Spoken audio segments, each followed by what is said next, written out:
What if Jon Snow rode to the Tower of Joy and found the cradle where Lyanna hid him as an infant? Let's explore the depths of it in the video. The dream comes to Jon Snow again, as he sleeps in his narrow bed beneath Castle Black's ancient stones. Blue roses bloom impossibly in the southern heat, their petals scattered across red mountain stone. A tower rises from the barren peaks, white and gleaming like polished bone. The scent of blood and roses fills his nostrils, even as the wall's bitter cold seeps through the thick furs covering his body. Jon wakes with a gasp, his breath forming clouds in the frigid air of his chamber. Sweat beads on his forehead despite the cold. Ghost raises his red eyes from the floor beside the bed, sensing his master's distress. The great white direwolf whines softly, pressing his massive head against Jon's trembling hand. "The same dream," Jon whispers into the darkness. "Always the same bloody dream." He sits up, pushing the furs aside. The dream has visited him 7 nights running now, each time more vivid than the last. The details grow sharper with every sleep. He can smell the roses as clearly as he smells the smoke from the common room's hearth. He can feel the heat of the southern sun on his skin, and hear the wind whistling through the tower's empty windows. Jon dresses quickly in the pre-dawn darkness. Black wool and leather, the uniform of the Night's Watch. He has worn these colours for nigh on a year now, since he took his vows before the heart tree in the Godswood. Yet something about the dream makes the black feel strange against his skin, as if he wears borrowed clothes. The corridors of Castle Black echo with his footsteps as he makes his way to the library. Maester Aemon keeps early hours, often rising before the sun to tend his ravens or study his books. Jon finds the old man hunched over a tome, his milky blind eyes scanning pages he cannot see but knows by heart. "Jon Snow," Aemon says without looking up. "You walk like a man who has not slept well." "How do you do that?" Jon asks, settling into the chair across from the Maester. "No, it's me, I mean. Your boots drag when you are troubled. Most men step lighter when they carry no burdens." Aemon closes the book and turns his ancient face toward Jon. "Dreams again?" Jon nods, then remembers the Maester cannot see the gesture. "Yes, the same dream. The tower, the roses, the heat. It feels more real than this room. Dreams can be more than sleeping fancies for those with the blood." Aemon's voice carries a weight Jon does not understand. "Tell me of this tower." It rises from red mountains in the south, white stone, high and narrow. Blue roses grow around its base, but nothing else lives there. The air smells of blood and roses, always blood and roses. Aemon's weathered hands tremble slightly as they rest on the table. "And you feel drawn to this place?" "Yes, like I belong there somehow. Like something waits for me." Jon runs his fingers through his dark hair. "I know it sounds mad. Madness and prophecy often wear the same face, boy. The blood of old Valyria runs strange in some men. Dreams of Farhar, dreams of dragons, dreams of places never seen, but somehow known." Aemon leans forward. "Your father never spoke of such dreams?" "Lord Stark?" Jon shakes his head. "He never spoke much of dreams to me. I am his bastard, Maester. Such things are not for bastards to hear." Something flickers across Aemon's face, too quick for Jon to read. "Perhaps, or perhaps some truths are too dangerous for any man to speak aloud." The door to the library creaks open, and Sam Tarley stumbles inside, his arms full of scrolls and books. Sam's round face brightens when he sees Jon, but his smile fades as he notices the tension between the two men. "Forgive me," Sam says. "I did not know you were meeting." "No meeting, Sam. Just an old man listening to a young one's troubles." Aemon gestures to the scrolls in Sam's arms. "What brings you to my book so early?" "The maps, Maester. You asked me to find the maps of Dawn for your letter to Old Town." Sam sets the scrolls on the table with care. "I found something strange while I was searching." Jon's attention sharpens as Sam unrolls a yellowed parchment. The map shows the southern kingdoms, with the red mountains of Dawn drawn in careful detail. Sam points to a spot near the border between the Reach and Dawn, where a small tower is marked with faded ink. "Here," Sam says. "This tower is marked on 3 different maps, but none of them name it. The oldest map calls it the Tower of Joy, but I cannot find any mention of it in the histories." Jon's blood turns to ice water in his veins. The tower on the map matches his dreams exactly. Isolated, surrounded by peaks, positioned where the roses might grow in the mountain passes. Ghost whines beside his chair, sensing his sudden tension. "The Tower of Joy," Jon repeats slowly. "Why would they call it that?" "I do not know. The name appears only on this one map from before Robert's rebellion. The others just mark it as ruins." Sam looks between Jon and Aemon with curious eyes. "Why? Does it matter?" Aemon's blind gaze fixes on Jon with uncomfortable intensity. "Sometimes the past reaches out to claim us, whether we will it or not. Dreams are the language the dead use to speak to the living." "You think my dreams mean something?" Jon asks. "I think a bastard boy dreaming of towers in Dawn while the realm sleeps easy is no accident." Aemon stands slowly, his joints creaking with age. "The blood remembers what the mind forgets, Jon Snow. Sometimes it remembers too well." Jon stares at the map long after Sam rolls it up and returns to his cataloguing. The Tower of Joy. Even the name sends shivers down his spine, though he cannot say why. The dream has shown him that place, 7 nights running, and now he knows it truly exists. Something waits for him there. Something important enough to pull him across half the realm in his sleep. The morning passes slowly as Jon tends his duties. He feeds Ghost, tends the horses, and stands his watch on the wall. But his mind remains fixed on the tower in the Red Mountains. By evening, he has made his decision. Lord Commander Mormont sits in his solar after supper, reading reports from the Rangers. Jon knocks on the heavy wooden door and waits for permission to enter. The old bear looks up from his papers with sharp eyes, taking in Jon's nervous stance. "Snow, you look like a man with something to say." "I do, Lord Commander. I request leave from Castle Black." Mormont sets down his quill and leans back in his chair. "Leave? You took vows, boy. The Night's Watch is your home now." "Not permanently, sir. Just for a few moons. There is something I must do." "And what might that be?" Mormont's voice carries the weight of command. "The Night's Watch does not grant leave for personal business." Jon takes a deep breath. "I need to travel south to Dawn. There is a place there I must see. The Tower of Joy." The name hangs in the air like a sword blade. Mormont's weathered face goes very still, and his eyes narrow to slits. For a long moment, the only sound in the room is the crackling of logs in the fireplace. "The Tower of Joy," Mormont repeats slowly. "Why would a bastard boy of Winterfell need to visit a ruin in the Red Mountains?" "I dream of it, sir. Every night for a week. Something calls to me there." Jon meets the Lord Commander's gaze without flinching. "I know how it sounds, but I cannot ignore it any longer." Mormont stands and walks to the narrow window overlooking the courtyard. Snow falls beyond the glass, thick and steady. "Your father fought at the Tower of Joy, boy. Did you know that? It was there that Lyanna Stark died, and with her, the last hope of peace between the rebels and the crown. I know the stories, sir.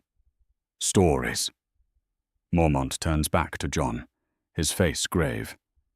Some stories are more dangerous than others. Some truths are better left buried in the red mountains where they fell. Then you will not grant me leave? Mormont studies Jon for a long moment, weighing something Jon cannot understand. Finally, the old bear nods slowly. I will grant it, but not because I think it wise.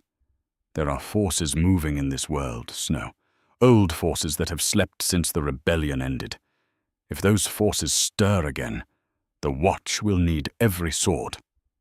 Mormont returns to his desk. Take no more than 3 moons, and when you return with answers, not more questions. Jon feels relief flood through him like warm wine. Thank you, Lord Commander.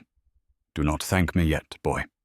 The road south is long and dangerous, and the Tower of Joy holds secrets that have stayed hidden for 15 years.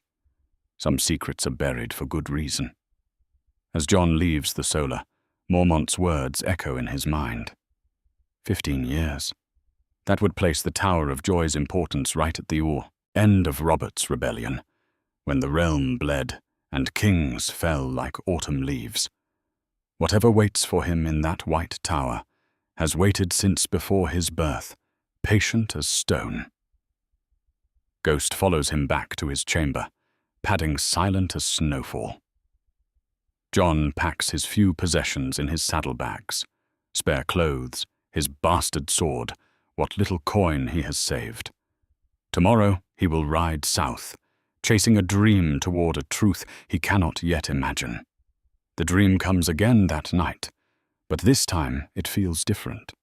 The tower seems closer, more welcoming.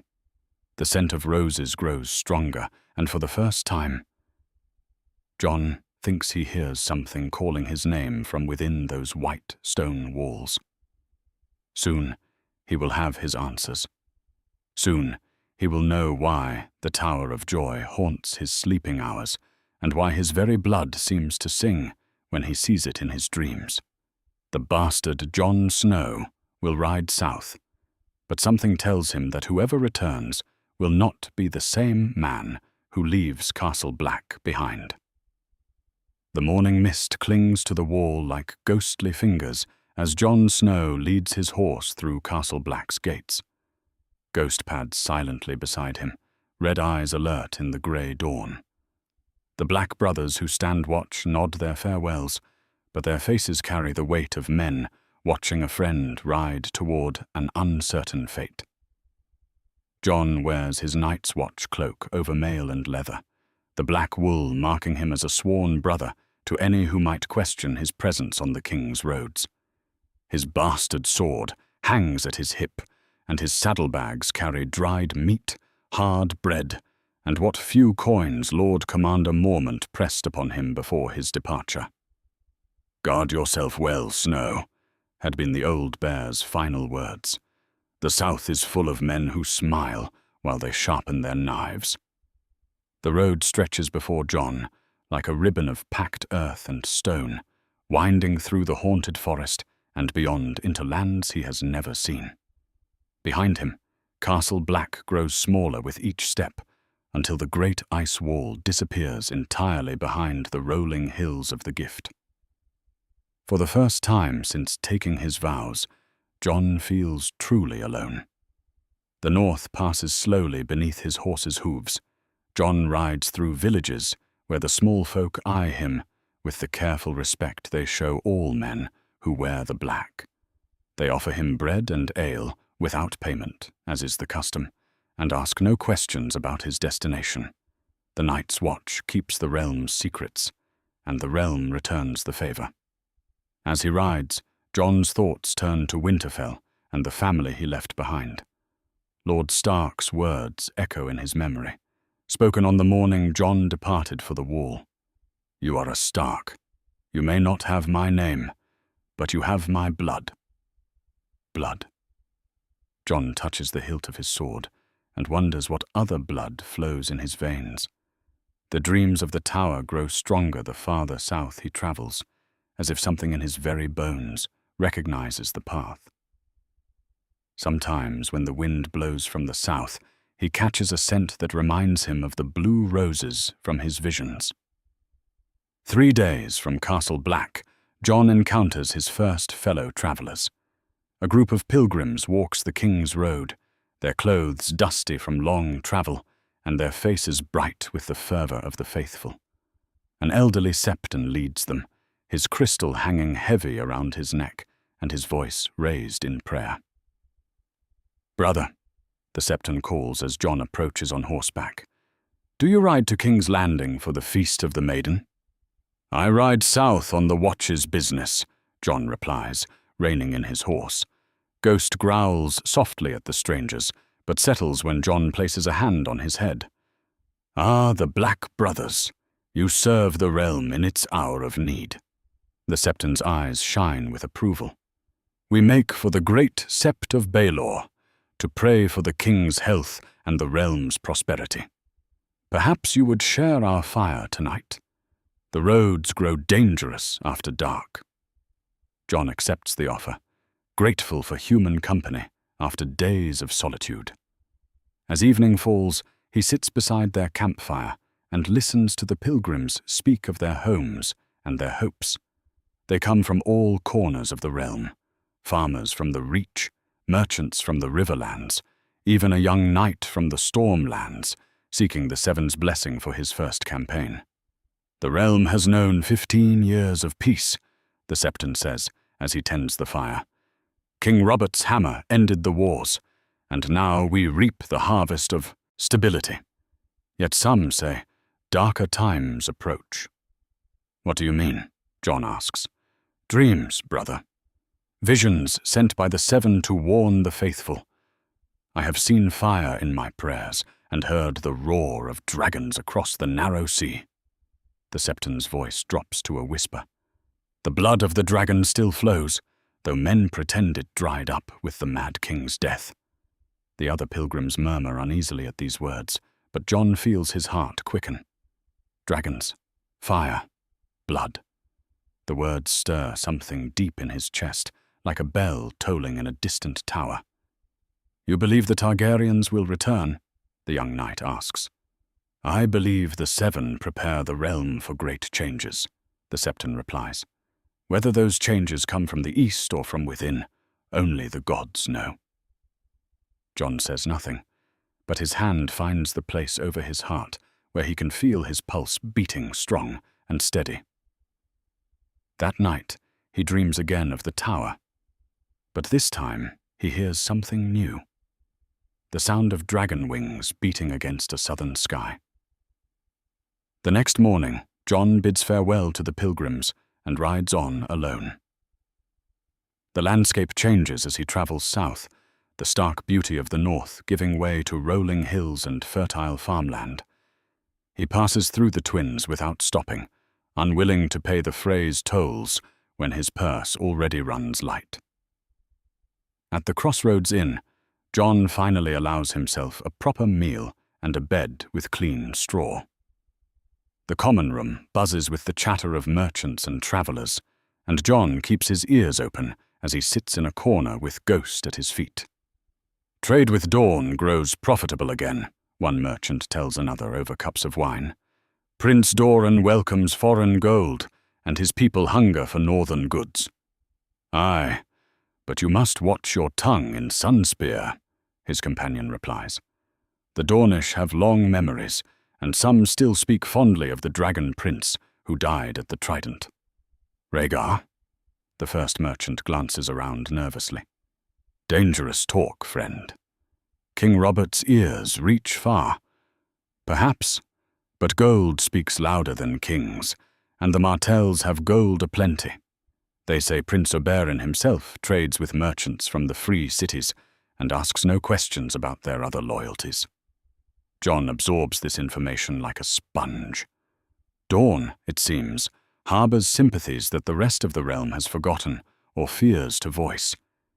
If Targaryen loyalists truly exist anywhere in Westeros, the Red Mountains would shelter them. As he prepares to leave the inn the next morning, a voice calls out behind him, "You travel south, young brother." Jon turns to find a man watching him with dark, intelligent eyes. The stranger wears fine clothes in the Dornish style, his beard oiled and his smile warm but calculating. A merchant by his appearance, but one who deals in more than simple goods. "I do," Jon replies carefully. "The roads to Dorne can be treacherous for a lone rider. Bandits prey on those who travel without sufficient protection." The Dornishman steps closer, and Jon notices the ornate dagger at his belt. "Perhaps you would welcome a traveling companion. I know the mountain passes well." Something in the man's tone sets Jon's nerves on edge. Ghost rises from his position by the door, hackles raised and lips pulled back to show his teeth. The Dornishman takes a step back, his eyes widening at the sight of the direwolf. "A wolf from the north," the man murmurs, but his gaze fixes on Jon with new interest. "And such unusual coloring. White as snow, with eyes like fresh blood." "Ghost is particular about strangers," Jon says. "I imagine he would be. Animals sense things about people that men often miss."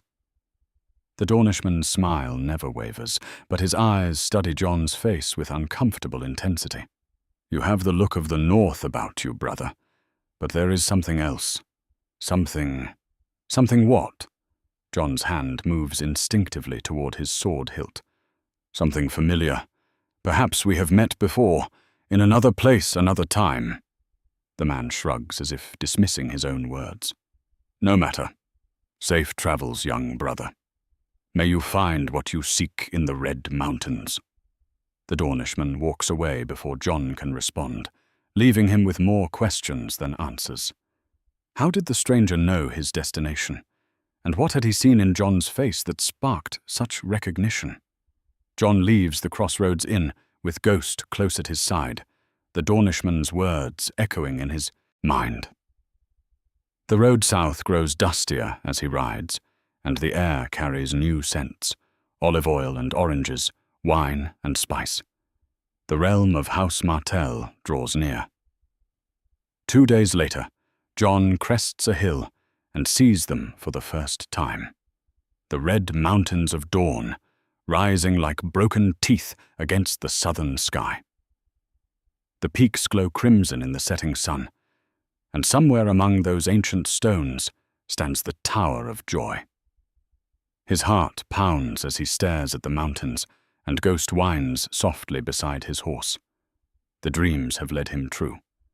Tomorrow he will enter Dorne, and perhaps find the answers that have haunted his sleeping hours. But tonight, as he makes camp beneath the stars, Jon wonders if he truly wants to know what waits for him in that white tower. Some knowledge, once gained, can never be forgotten. Some truths change a man forever. The bastard Jon Snow sleeps restlessly on the border of Dorne, while somewhere in the Red Mountains, the Tower of Joy keeps its 15-year silence. Soon, very soon, that silence will be broken. And when it is, the 7 kingdoms will never be the same. The Red Mountains of Dorne rise before Jon Snow like the spine of some ancient dragon, their crimsoned peaks piercing the cloudless sky. The morning sun beats down mercilessly as he guides his horse up narrow paths carved by centuries of wind and rain. Ghost pads ahead, his white fur stark against the red stone, nose raised to catch scents that only he can detect.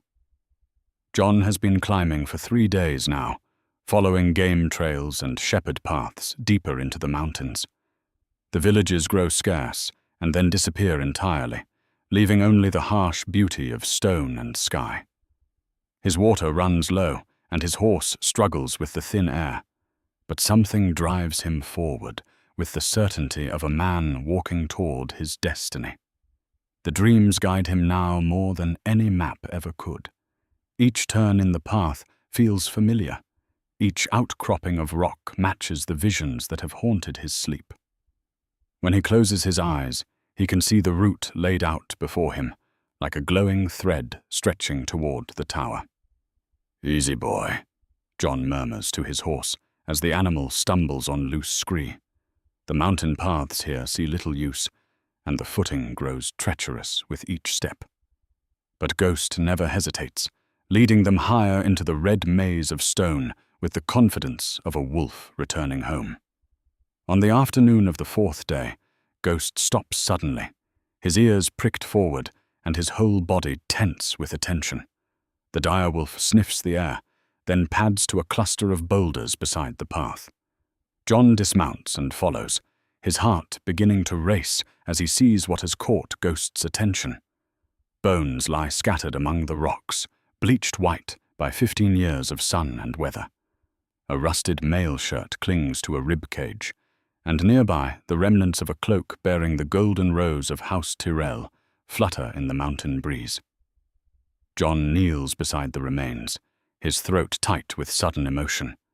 These are the bones of the men who died here, the companions who rode with his father to this cursed place. Jon recognizes the names from the songs: Martin Castle, Theo Wool, Ethan Glover, Mark Risewell, Howland Reed. 6 men rode south with Ned Stark to the Tower of Joy. Only 2 returned. "Lord Dustin's son," Jon whispers, touching the edge of a broken sword.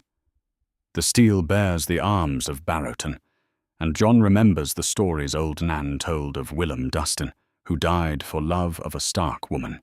Ghost whines softly and pads further up the path. Jon follows, leading his horse past more scattered remnants of that long-ago battle. A helm here, a piece of broken spire there, all telling the story of desperate men who fought and died in the shadow of a white tower. The path curves around a massive boulder, and suddenly Jon sees it. The Tower of Joy rises from the red mountainside exactly as it appeared in his dreams. White stone gleams in the afternoon sunlight, weathered but still proud after 15 years of abandonment. It stands 3 stories tall, narrow and graceful, with arched windows that stare like empty eyes across the desolate peaks. Jon's breath catches in his throat. Every detail matches his visions perfectly. The way the tower leans slightly against the mountain's slope, the pattern of cracks in the weathered stones, even the withered vines that cling to the eastern wall. He has seen this place 100 times in sleep. But standing before it in daylight strikes him like a physical blow. Ghost pads to the tower's base and sniffs at the ground, his hackles rising. The direwolf growls low in his throat, as if he can still smell the blood that soaked this earth 15 years ago. Jon ties his horse to a stunted tree and approaches the tower on foot, his hand resting on his sword hilt. The main door stands slightly ajar, hanging from rusted hinges that creak in the wind. Jon pushes it open and peers into the dim interior. Dust motes dance in shafts of sunlight that slant through the windows, and his footsteps echo on stone floors that have known no visitors for years beyond counting. The ground floor holds nothing but shadows and silence. A circular stair winds upward along the curved wall, each step worn smooth by the feet of those who built this place. Jon climbs slowly, Ghost following close behind, their breathing the only sound in the ancient stillness. The second floor contains several small chambers, empty now save for dust and cobwebs. Arrow slits look out over the mountain passes, and Jon imagines the King's Guard standing watch here, their white cloaks bright against the crimson stone. Sir Arthur Dane, the Sword of the Morning. Sir Oswell Went of the Bat-Winged Helm. Sir Gerald Hightower, the White Bull and Lord Commander of the King's Guard. All 3 died here, cut down by northern steel in service to a dead prince and a dying dynasty. On the 3rd floor, Jon finds what he has been seeking without knowing it. The largest chamber here faces south, its windows offering a view of the mountains, stretching endlessly toward the summer sea. But it is not the view that stops Jon's heart. It is the scent of roses that still lingers faintly in the air. Blue roses. Even after 15 years, their phantom fragrance clings to this room like a ghost refusing to depart. Jon breathes deeply, and for a moment he feels dizzy with recognition. This is the room from his dreams, the place where something momentous happened, something that changed the course of his life before it had even truly begun. Ghost sniffs at the floor near the southern wall, whining softly. Jon kneels beside him and runs his fingers over the stone. Here, barely visible in the weathered rock, are stains that might once have been blood.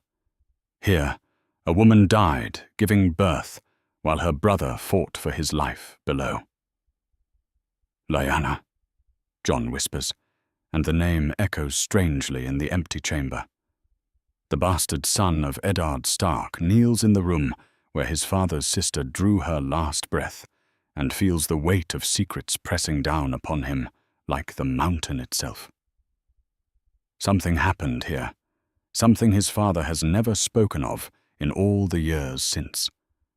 Something important enough to haunt Jon's dreams and draw him across half the realm to stand in this desolate place. Jon rises and walks to the southern window. The red mountains stretch away toward dawn proper, their peaks painted gold by the setting sun.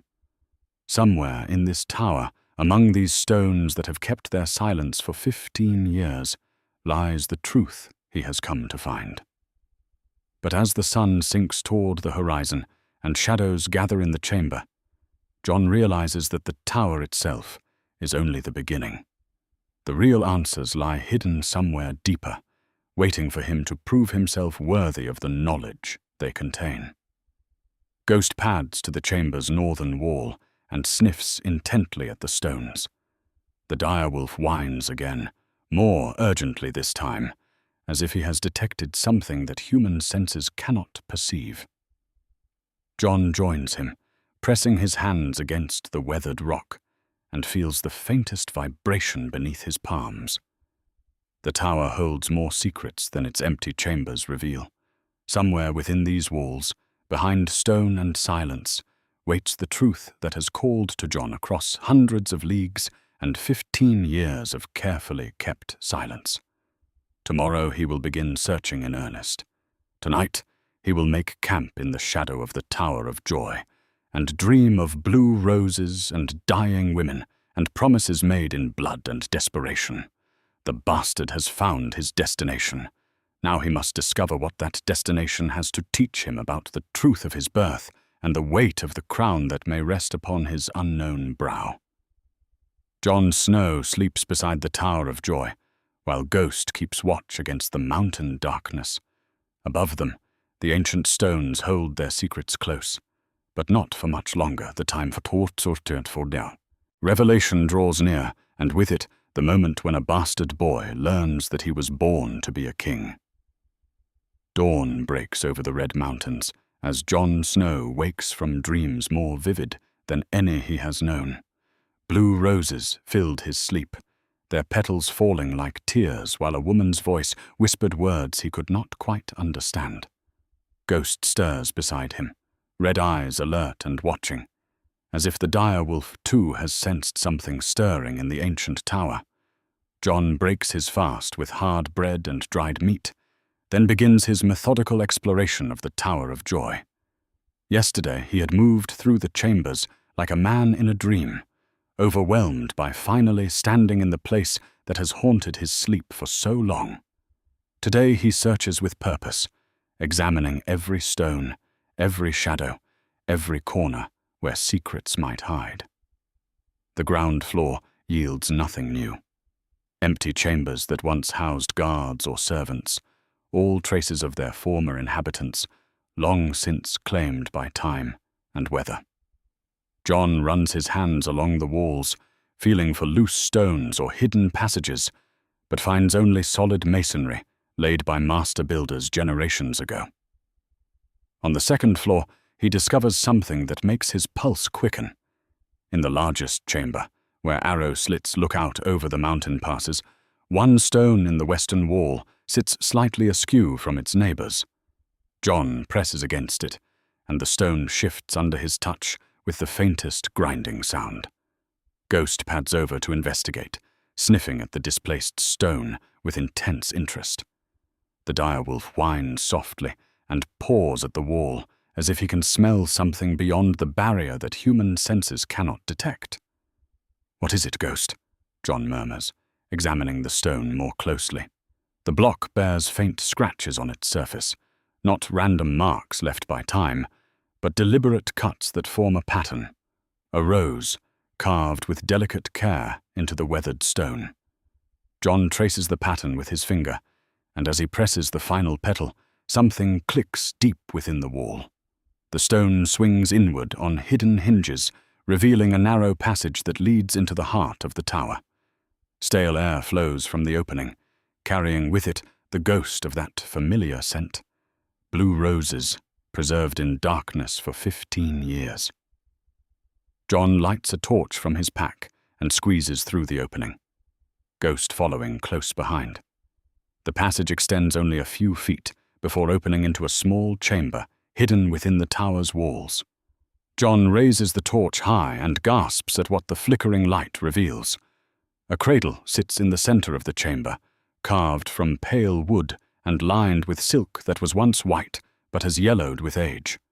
The cradle is small, sized for an infant, and cushioned with pillows embroidered with roses and dragons intertwined. Beside it stands a low table bearing objects that make Jon's breath catch in his throat. A leather-bound journal lies open on the table, its pages covered with a woman's careful script. Next to it rest a silver harp string, coiled like a serpent, and a wooden toy carved in the shape of a three-headed dragon. The dragon's scales have been painted in gold and red, though the colors have faded over the years. Jon approaches the table with trembling hands, his torch casting dancing shadows on the chamber walls. He sets the flame in a wall sconce and picks up the journal, opening it to the first page. The ink has faded but remains legible, and the words written there strike him like a physical blow. The property of Lyanna of House Stark, in this year of our Lord 282, in the tower that Rhaegar named for the joy I bring him. Jon sinks into the chair beside the table, the journal clutched in his hands. Lyanna Stark, his father's sister, the she-wolf of Winterfell whose supposed abduction sparked Robert's rebellion. But these words speak of no abduction. They speak of love freely given and joy freely shared. He turns the page and begins to read, his heart pounding as his aunt's voice reaches across 15 years of silence. Rhaegar comes to me each day, when his duties allow. He speaks of the child I carry, as if it were already crowned, already destined for greatness. The prince that was promised, he calls our babe, though I tell him it may well be a girl. He only smiles and says the prophecy will not be denied. Jon's hands shake as he reads. The child Lyanna carried. Could it be him? He has always known himself to be Ned Stark's bastard, born of some unnamed woman during the war. But if these words speak truth... The war grows worse with each raven that arrives. Aerys becomes more mad each day, and Rhaegar speaks of the need to remove him from the throne when the fighting ends. My brother Brandon is dead, and father too, burned alive in the throne room for demanding justice. Ned raises his banners in the north, and Robert hammers his enemies in the Stormlands. All for me, they say, though they do not know I went willingly to my dragon prince's side. Jon reads on, page after page, as Lyanna's words paint a picture far different from the songs and stories told in the halls of Winterfell. This was no abduction but an elopement, no rape but a love match that changed the fate of kingdoms, and the child she carried. The babe quickens daily now. Rhaegar places his hands upon my belly each evening and sings to the child in the old tongue. He has fashioned a toy for his son, or daughter, though he insists it will be a boy, carved from dragonwood and painted in the colors of his house. Our child will know dragons, he says, even if none remain in the world when he draws breath. Jon looks at the carved dragon on the table, its faded paint glowing softly in the torchlight, made by a father for a child he would never see grow to manhood. Rhaegar Targaryen died at the Battle of the Trident months before Jon's birth, his chest caved in by Robert's warhammer. The later entries grow darker as Lyanna's time approaches and news of the war turns grim. Rhaegar has gone to face Robert at the Trident. He kissed me farewell this morning and placed his harp string in my hands as a token. "Play this for our son when he is old enough to understand," he said. "Tell him his father loved him more than crowns or kingdoms." The child moves restlessly within me, as if he senses his father's absence. Word has come. Rhaegar is dead, killed by Robert's hammer. I felt it the moment it happened, a pain in my chest sharp as a knife blade. Our child is fatherless before he draws his first breath. The King's Guard speaks of honor and duty, but what honor is there in guarding a corpse? What duty remains when the prince is dead and the realm bleeds? Jon sets the journal down and picks up the silver harp string, letting it coil through his fingers. The metal is tarnished with age, but still gleams in the torchlight. Rhaegar's gift to his unborn child, carried to Winterfell in Ned Stark's saddlebags, and never spoken of again. The final entries in the journal grow increasingly frantic as Lyanna approaches her confinement. The pains come daily now. Arthur says Ned approaches with an army. My brother, who loved me more than his own life, riding to save me from a fate I chose. How do I tell him that I need no saving? How do I tell him that his bastard nephew is truly his nephew by blood, if not by name? The babe comes. I can feel him fighting to be born, as if he knows the world that waits for him offers only danger. If I die in this birthing, as the wise women fear I might, what becomes of Rhaegar's son? Robert will kill him if he learns the truth. He will see only Targaryen blood and reach for his hammer. Ned must take the child and hide him. It is the only way. I have hidden this journal and Rhaegar's gifts in the secret chamber my love built for me when first I came to this tower. If something befalls me, perhaps one day the child will find them and know the truth of his birth. I name him Aegon, for the conqueror, as Rhaegar wished. But the world will know him by another name, a safer name, until the time comes for revelation. The journal ends there, the ink blotted as if by falling tears. Jon sets it aside and picks up the wooden dragon, turning it over in his hands. His father's gift, made with love for a son he would never know. The prince that was promised, hidden away and raised as a bastard to keep him safe from a king's wrath. Jon looks at the cradle where he once slept as an infant, protected by stone walls and loyal swords, while his father's body burned on a distant battlefield. Lyanna Stark died to give him life, and Ned Stark lived to keep that life safe. The bastard Jon Snow was born of love and sacrifice, not shame and lust. Ghost pads over and rests his great head against Jon's knee, as if sensing the turmoil in his master's heart. Jon scratches the direwolf's ears absently, his mind reeling with the implications of what he has learned. He is not Ned Stark's bastard son. He is Rhaegar Targaryen's true-born child, hidden away to escape Robert's vengeance. The blood of the dragon flows in his veins, the blood of kings and conquerors.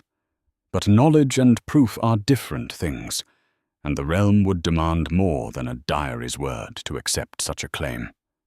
Jon carefully wraps the journal, harpstring and wooden dragon in his cloak, treasuring them as the only links to parents he has never known.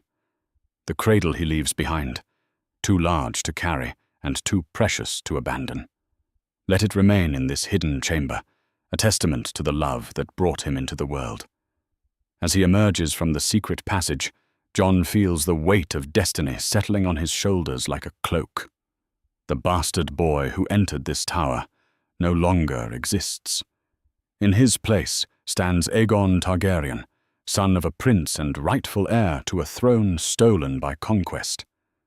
But with that knowledge comes danger beyond imagining. Robert Baratheon rules the Seven Kingdoms with a hammer in one hand and hatred for all things Targaryen in the other. If the king learns that Rhaegar's son lives, nothing will stop him from finishing what he started at the Trident.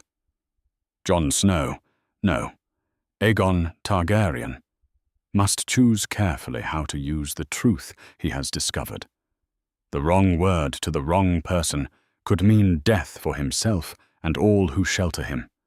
But the right word, spoken at the right time, might restore a dynasty thought lost forever.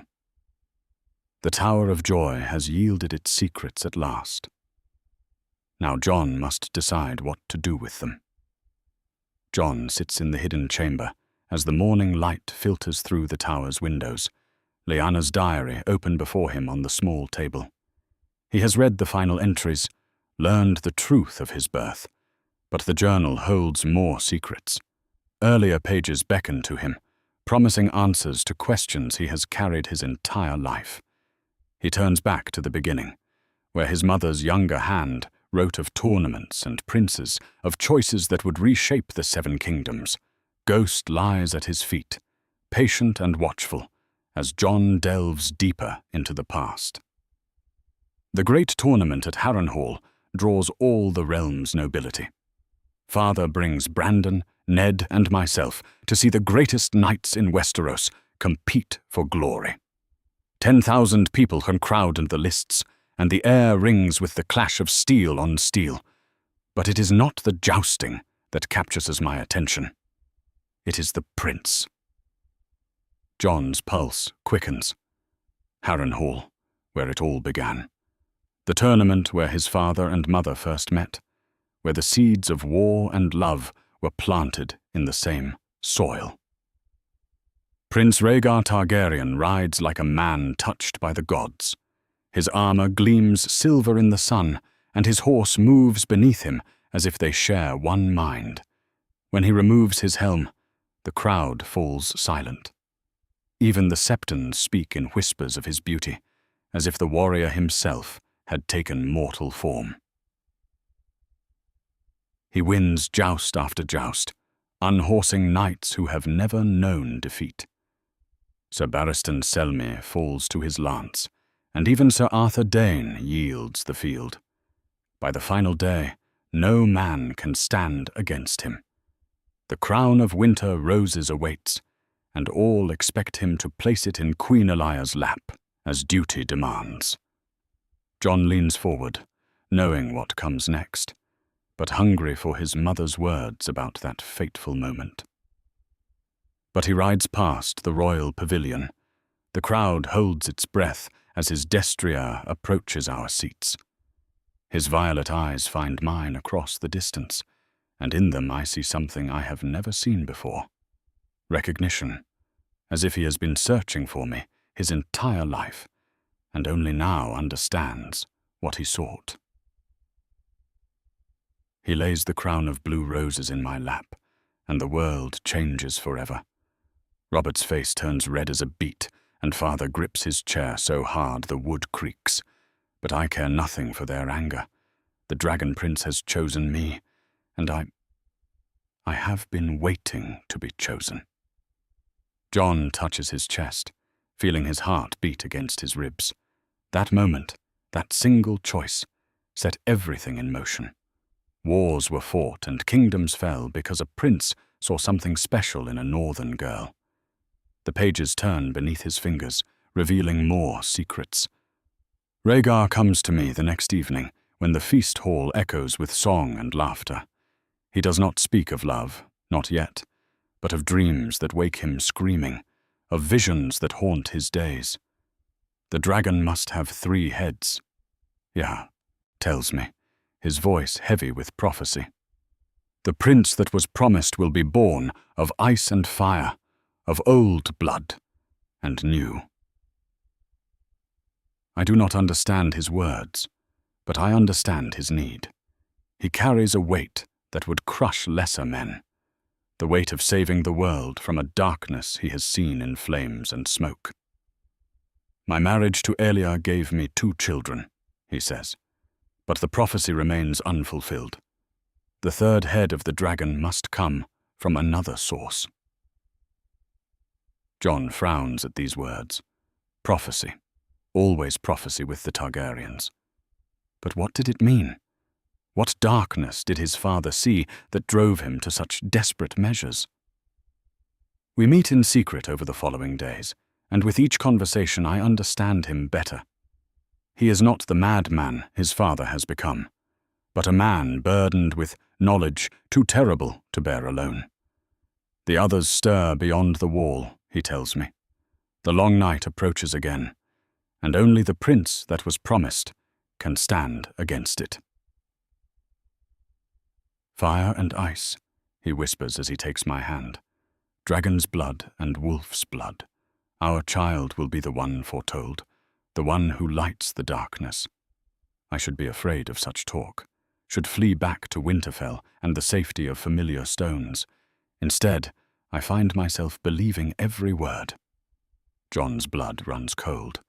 The others, the White Walkers of old Nan's tales. Is that why he was drawn to the Night's Watch? Did something in his blood recognize the ancient enemy his father had foreseen?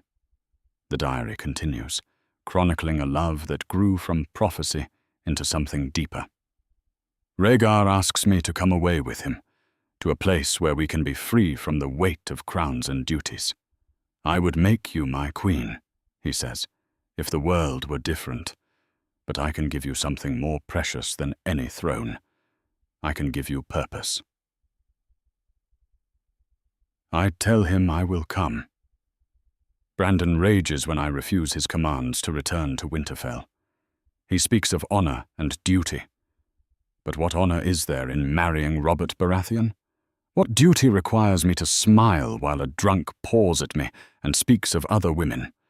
Rhaegar offers something Robert never could, a love built on understanding rather than possession. Jon turns the page and gasps. There, in his mother's careful script, are words that change everything he thought he knew about his birth. We are wed in secret by Septon Maynard, in the shadow of the Red Mountains. No crown of flowers or cloth of gold for this ceremony. Only our vows spoken before the Seven and witnessed by the loyal King's Guard. Rhaegar sets aside his first marriage, as Aegon the Conqueror once did, taking me as his true wife before gods and men. You are my queen now, he tells me as he places a simple gold band on my finger, and our child will be no bastard born of lust, but a prince born of love and destiny. The Kingsguard kneel before me, swearing their swords to the woman who will bear the prince that was promised. Jon stares at the words until they blur before his eyes. Married. His parents were truly married, making him no bastard, but a true-born son of House Targaryen. The legitimacy changes everything. His claim to the Iron Throne, his right to the crown that Robert took by conquest, but more entries await, darker now, as the rebellion's fires spread across the realm. Word reaches us that Brandon rode to King's Landing in his fury, demanding Rhaegar come forth and die. Father followed to ransom him, but the mad king's paranoia knows no bounds. Both burn in the throne room, victims of Aerys's madness. The realm bleeds, and I am the excuse for the bloodletting. Rhaegar speaks of returning to depose his father, of taking the crown and ending the war before more good men die. I should have acted sooner, he says, his voice heavy with guilt. My father's madness was always going to destroy us, but I thought I had more time. He places his hands on my growing belly. Now our child may inherit ashes instead of a kingdom.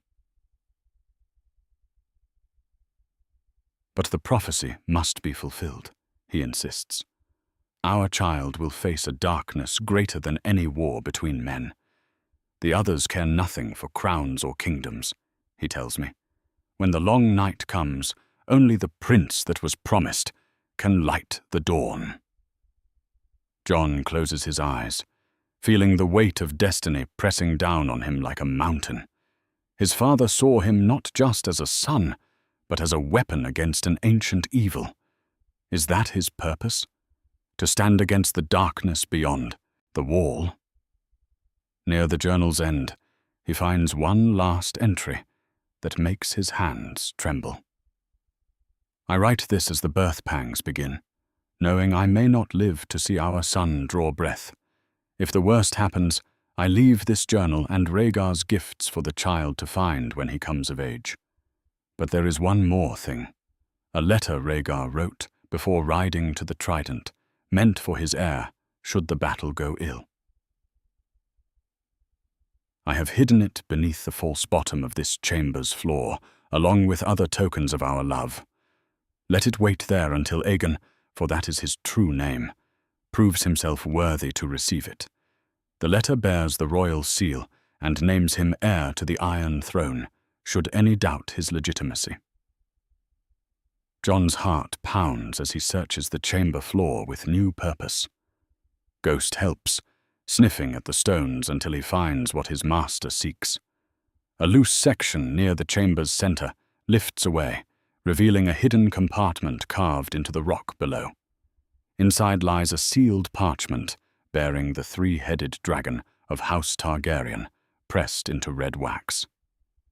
Jon breaks the seal with shaking fingers and unfolds a letter written in a strong, masculine hand. To my son, Aegon of House Targaryen, rightful heir to the Iron Throne and Prince of Dragonstone, the letter begins, and Jon must pause to catch his breath before continuing. If you read these words, then I am dead, and you have grown to manhood without knowing your true father. For this, I am sorry beyond measure. Know that I loved you before you drew breath, that every choice I made was to secure your future and prepare you for the burden you must bear. You are the prince that was promised, the one foretold in prophecy to stand against the darkness. In your veins flows the blood of Aegon the Conqueror and the kings of winter, fire and ice united as the ancient songs proclaimed. The realm will have need of you in the trials to come. I name you my heir before gods and men, though others may contest your claim. Be strong, be just, and remember that true kingship lies not in conquest but in protection. The Iron Throne is yours by right, but it must be claimed with wisdom, not mere force of arms. Your loving father, Rhaegar Targaryen, Prince of Dragonstone, in the year of our Lord 283, on the eve of battle. Jon sets the letter down with hands that shake like leaves in a storm. Here, written in his father's own hand, is proof of his legitimacy and his destiny. He is not just Jon Snow, bastard of Winterfell, but Aegon Targaryen, rightful king of the Seven Kingdoms. The weight of crown and prophecy settles on his shoulders as he sits in the hidden chamber where his infant self once slept. Everything he thought he knew about himself was a lie, told to protect him. His true heritage marks him as both prince and savior, heir to a throne and guardian against an ancient evil. Ghost whines softly and rests his head on Jon's knee, as if sensing his master's turmoil. Jon scratches the direwolf's ears absently, his mind reeling with the implications of what he has learned. He came to this tower seeking answers about recurring dreams. Instead, he has found a destiny he never imagined. The bastard boy who entered these chambers no longer exists. In his place sits Aegon Targaryen, son of prophecy, heir to dragons, and the last hope against the coming darkness.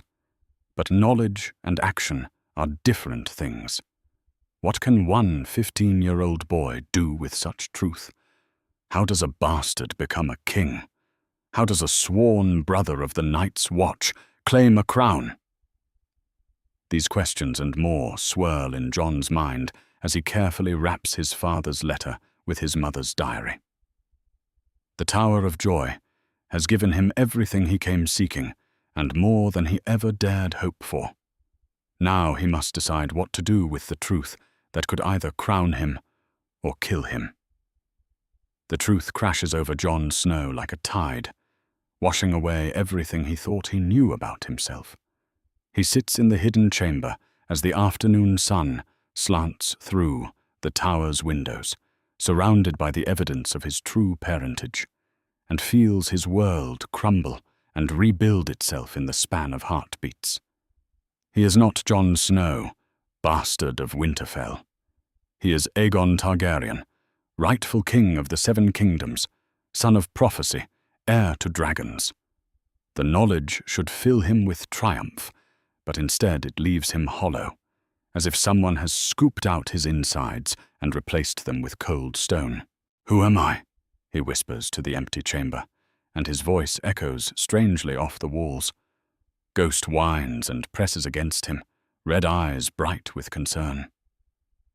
The direwolf has been restless since Jon discovered the hidden chamber, pacing and sniffing as if he can smell the change in his master. Now he watches Jon with unusual intensity, hackles raised despite the absence of any visible threat. Jon stands on unsteady legs and walks to the chamber's single window. The Red Mountains stretch endlessly toward the horizon, their peaks glowing like embers in the dying light. Somewhere beyond those mountains lies a realm that should be his by right, ruled by a usurper who would kill him without hesitation if the truth were known. The weight of it threatens to crush him. How can a 15-year-old bastard claim a throne?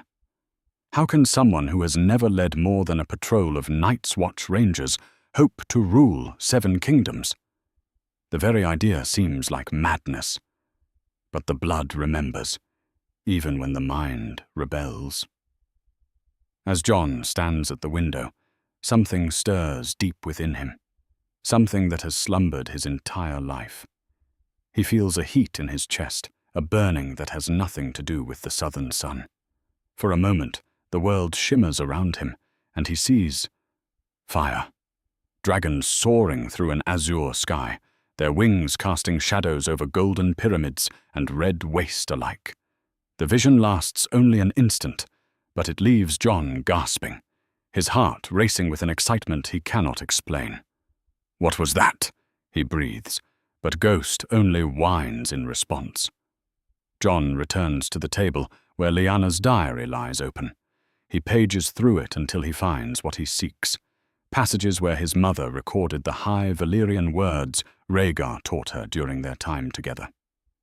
"Rhaegar insists I learn the words of his ancestors. Valyrian is the tongue of dragons," he says, "and our child must know his heritage." The sounds feel strange on my northern tongue, but there is power in them, a resonance that makes my very bones vibrate.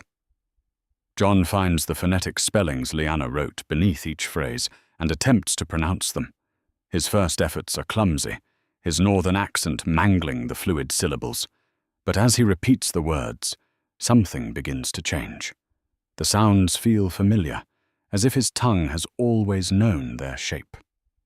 "Dracarys," he says softly, the word for dragonfire rolling off his tongue with unexpected ease.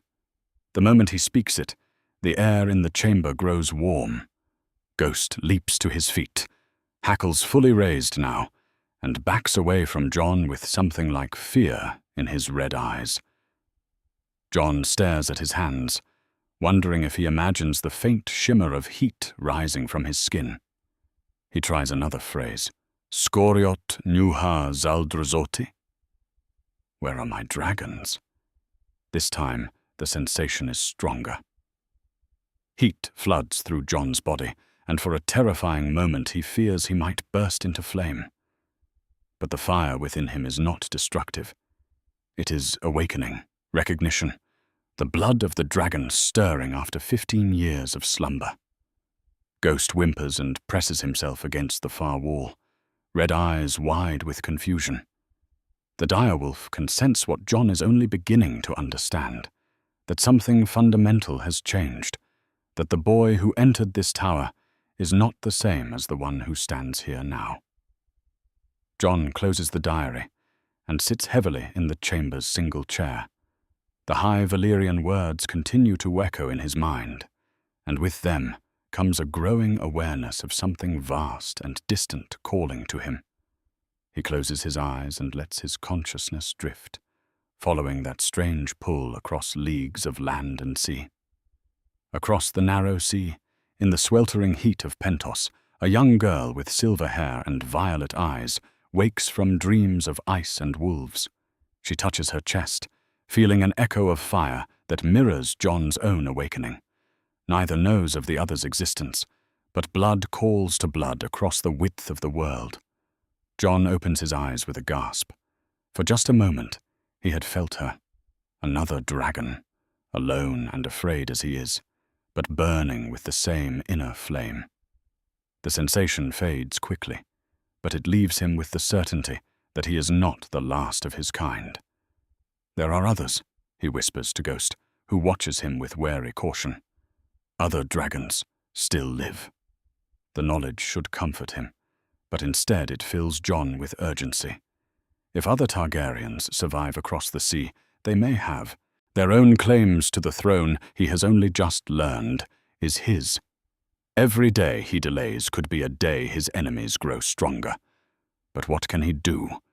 He is a sworn brother of the Night's Watch, bound by sacred vows to hold no lands and father no children. The Black Brothers do not release men from their oaths lightly, and Lord Commander Mormont would demand explanations Jon cannot give. Unless... Jon's mind races as he considers possibilities. The Night's Watch needs allies in the coming darkness his father foresaw. If Jon could somehow reveal his identity to the right people, gather support for his claim, he might be able to unite the Seven Kingdoms against the threats beyond the Wall. The realm would need a strong king when the others came, not the drunken fool who currently sits the Iron Throne. But such plans require careful thought and perfect timing. One wrong move, one careless word, and Robert Baratheon's hammer would fall on Winterfell itself. Jon cannot risk the family that raised him, the people who loved him, even believing him a bastard. As evening shadows lengthen in the chamber, Jon makes his decision. He will keep this knowledge secret for now, revealing it only when the time is right and the realm is ready. He will return to Castle Black and fulfill his duties to the Night's Watch, while quietly building the foundation for what must come. The prophecy speaks of a prince who will stand against the darkness. If Jon is truly that prince, then he must be ready when the long night falls. A crown means nothing if there is no kingdom left to rule. Jon carefully wraps his parents' artifacts in his cloak, the diary, the letter, the harp string, the wooden dragon. These treasures will go with him back to the Wall, hidden until the day he can reveal them to the world. The secret chamber will remain empty, its purpose fulfilled. As he prepares to seal the hidden passage, Jon speaks one final phrase in High Valyrian, the words flowing from his tongue like honey. Persis innes aldra soze hen nuha tubis. The fire of dragons is in my blood. The words hang in the air like an oath, a promise to himself and to the ghosts of his ancestors.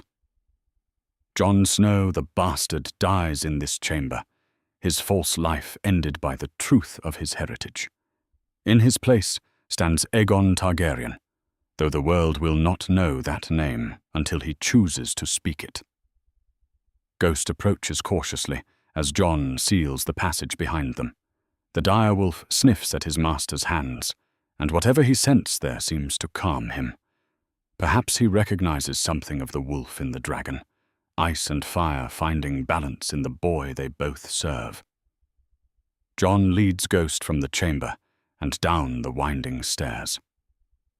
The Tower of Joy has given up its secrets at last, transforming a bastard boy into a hidden king. But knowledge alone will not win him a throne. As night falls over the Red Mountains, Jon makes camp outside the tower one final time. Tomorrow he will begin the long journey back to the wall, back to his duties as a sworn brother. But now those duties serve a greater purpose. The Night's Watch protects the realm, and Jon will ensure there is a realm left to protect. He sleeps deeply that night, and his dreams are filled with awe and ice, with dragons soaring through northern skies and the sound of steel ringing against ancient enemies. The prince that was promised has awakened to his destiny. The realm does not know it yet, but its true king prepares to take his place upon the stage of history. Jon Snow may return to Castle Black, but Aegon Targaryen rides with him, hidden beneath black wool and quiet determination. The dragon stirs, and the 7 kingdoms will never be the same. The morning mist clings to the Red Mountains as Jon Snow leads his horse away from the Tower of Joy for the last time. The artifacts of his true heritage rest wrapped in his cloak: Lyanna's diary, Rhaegar's letter, the silver harp string, and the wooden dragon. Each item weighs heavier than gold, precious beyond measure and dangerous beyond imagining. Ghost pads beside him, alert and watchful. The direwolf has been different since Jon's awakening in the hidden chamber, more protective, as if he senses the change in his master's blood. When Jon speaks, Ghost's red eyes track his movements with new intensity. And when Jon sleeps, the wolf keeps closer guard than ever before. The descent from the mountains proves treacherous in more ways than one. The narrow paths force Jon to lead his horse on foot, picking their way carefully over loose tree and weathered stone. But it is not the terrain that troubles him. It is the weight of the decision he must make. Should he tell Ned Stark the truth? The question haunts every step of his journey. Lord Stark, his uncle, not his father, has protected Jon's secret for 15 years, raising him as his own bastard to keep him safe from Robert's wrath. But that protection came at a cost. Jon grew up believing himself the product of some shameful liaison, a stain on the honor of the man he most admired. Yet what would revealing the truth accomplish? Ned Stark is no king to restore Jon to his throne. He is a lord of the North, sworn to Robert Baratheon, bound by oaths and honor to serve the man who would kill Jon without hesitation if he knew the boy's true name. The internal debate rages as Jon makes his way through the mountain passes. By the time he reaches the foothills, he has argued himself in circles a dozen times, no closer to an answer than when he began. On his 3rd day from the tower, Jon encounters other travelers on the mountain roads. A party of Dornish nobles rides north with a small escort of guards, their silk clothes and fine horses marking them as people of importance. Jon pulls his hood up and tries to pass without notice, but the leader of the party calls out to him. "You there, young brother of the Night's Watch!" Jon reins in his horse reluctantly. The speaker is a man of middle years with the dark hair and olive skin common to Dorne. His eyes are sharp and intelligent, and they study Jon with uncomfortable intensity. "My lord," Jon replies carefully, keeping his voice neutral. "You travel alone through dangerous country. These mountains harbor bandits who would slit a man's throat for the copper in his purse." The Dornishman's gaze never leaves Jon's face. "Perhaps you would accept our protection as far as the Prince's Pass." "I thank you for the offer, but I travel safely enough with my wolf." Ghost steps forward as if summoned, his massive form and red eyes drawing gasps from the Dornish party. Several hands move toward sword hilts before the nobles recognize what they face. "A dire wolf," breathes one of the women in the party. "I have never seen one so close." "Nor have I," says the leader, but his attention remains fixed on Jon. "You have the look of the North about you, young brother. But there is something else." Something what, my lord?" The man studies Jon for a long moment, his eyes tracing the line of his jaw, the set of his shoulders, the color of his hair. When he speaks again, his voice carries a strange weight. Something familiar. Tell me, what is your name? Jon Snow, my lord, a bastard of Winterfell. Snow. The word seems to echo strangely in the mountain air. How curious. I knew a bastard once, years ago, who bore a striking resemblance to you. But he died in infancy, or so we were told. Jon's heart pounds, but he keeps his face carefully blank. I know nothing of that, my lord. Perhaps not, or perhaps you know more than you say. The Dornishman smiles, but his eyes remain calculating. Safe travels, Jon Snow. May you find what you seek in the north. The party rides on, leaving Jon with more questions than answers. How much do the Dornish suspect? How long have they been watching for signs of Rhaegar's son? The encounter leaves him unsettled, hyper-aware of every shadow and sound as he continues his journey. 2 days later, Ghost saves his life. Jon is watering his horse at a mountain stream when the dire wolf suddenly goes rigid, hackles raised and lips pulled back in a silent snarl. Jon follows Ghost's gaze to the rocks above, where he spots the tawny form of a shadow cat crouched for the kill. The great cat launches itself from the rocks with a scream that echoes off the canyon walls. Jon draws his bastard sword and rolls aside, but the shadow cat's claws rake his shoulder, sending him sprawling. Ghost leaps to attack, but a second cat emerges from hiding, then a third. Jon finds himself surrounded by snarling predators, his sword the only thing standing between him and death. Ghost fights with savage fury, but the cats are cunning and patient, circling like vultures around their prey. In that moment of desperation, something awakens in Jon's blood. Heat floods through him, the same fire he felt when speaking High Valyrian in the tower. Without thinking, he opens his mouth and roars. The sound that emerges is not human. It is the roar of something ancient and terrible, echoing with the voice of dragons long dead. The shadow cats freeze in terror, their predator instincts overwhelmed by a fear older than memory. They flee into the rocks as if hellhounds chase them, leaving Jon gasping in the sudden silence. Ghost pads over and sniffs at him, whining softly. The dire wolf's red eyes hold a new respect, as if he finally understands what his master truly is beneath the bastard's wool and leather. Dragons, Jon whispers, staring at his hands in wonder. The blood of dragons. That evening, as Jon makes camp by the stream, he is approached by unexpected visitors. 3 men emerge from the gathering dusk, moving with the careful precision of trained warriors. They wear no colors or badges, but their bearing marks them as knights or guards in service to some great house. The eldest of the 3 steps forward and removes his hood, revealing a grizzled face marked by old scars. When he speaks, his voice carries the weight of years and hard-won wisdom. "Your Grace," he says, and drops to one knee.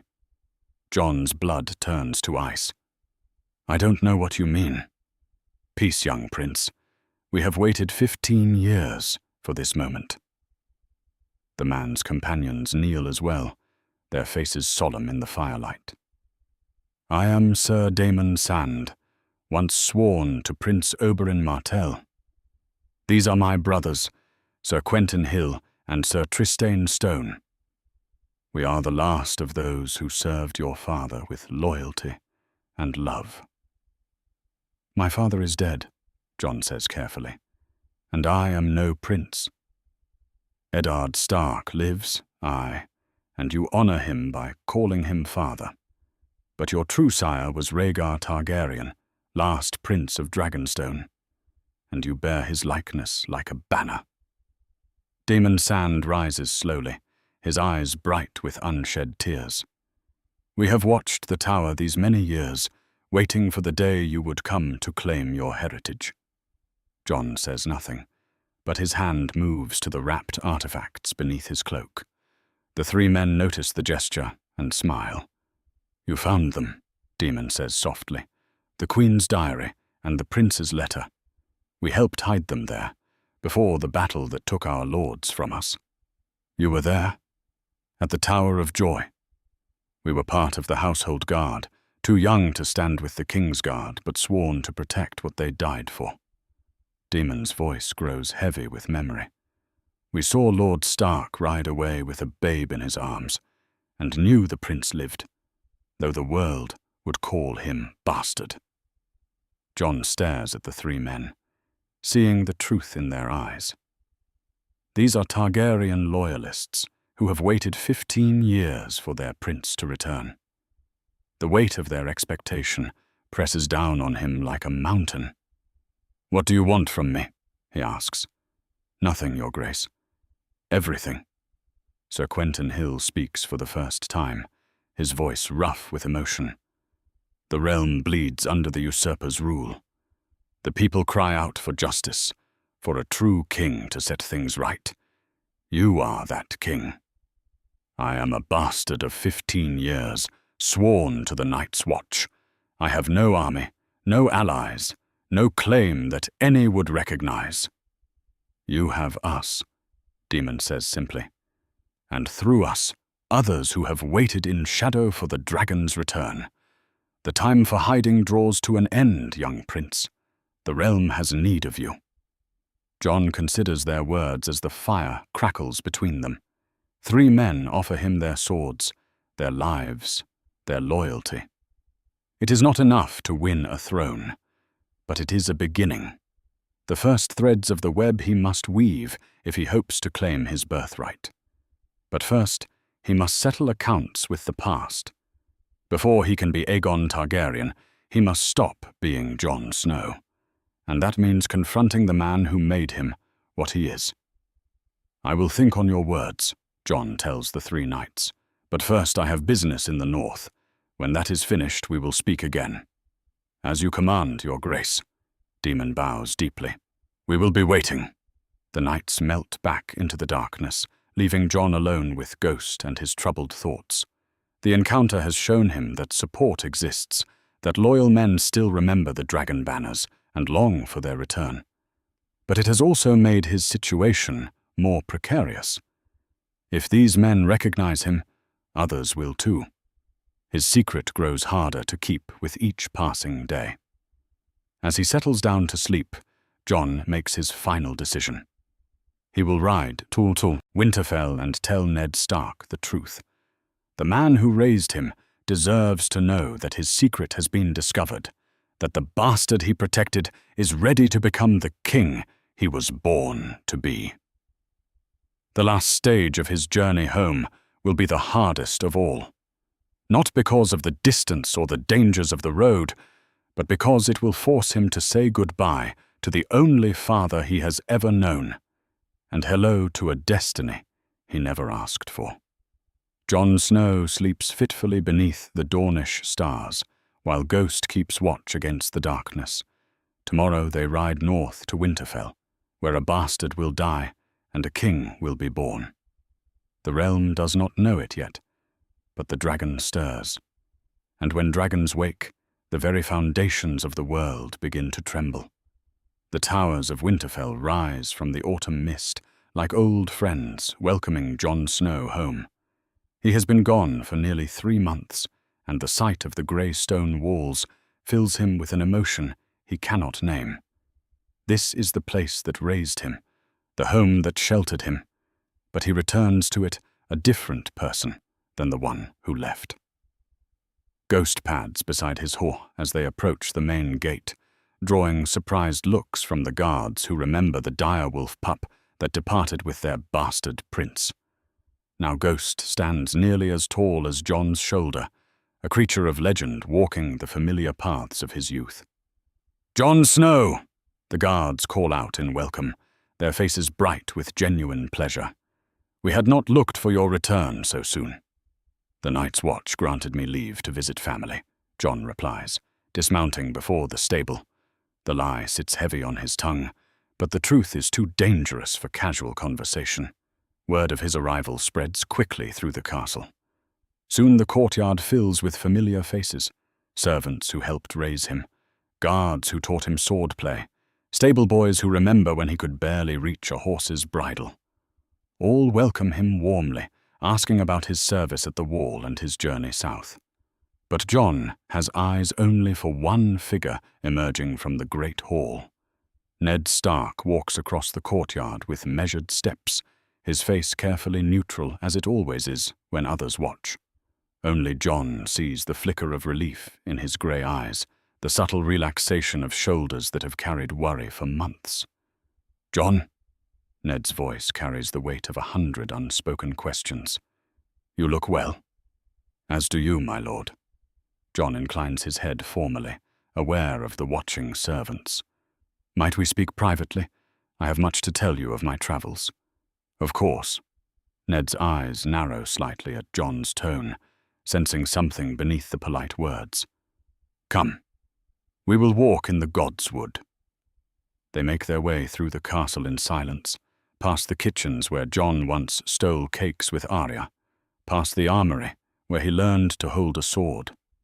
Everything seems smaller than he remembered, as if distance and knowledge have changed the very proportions of his childhood home.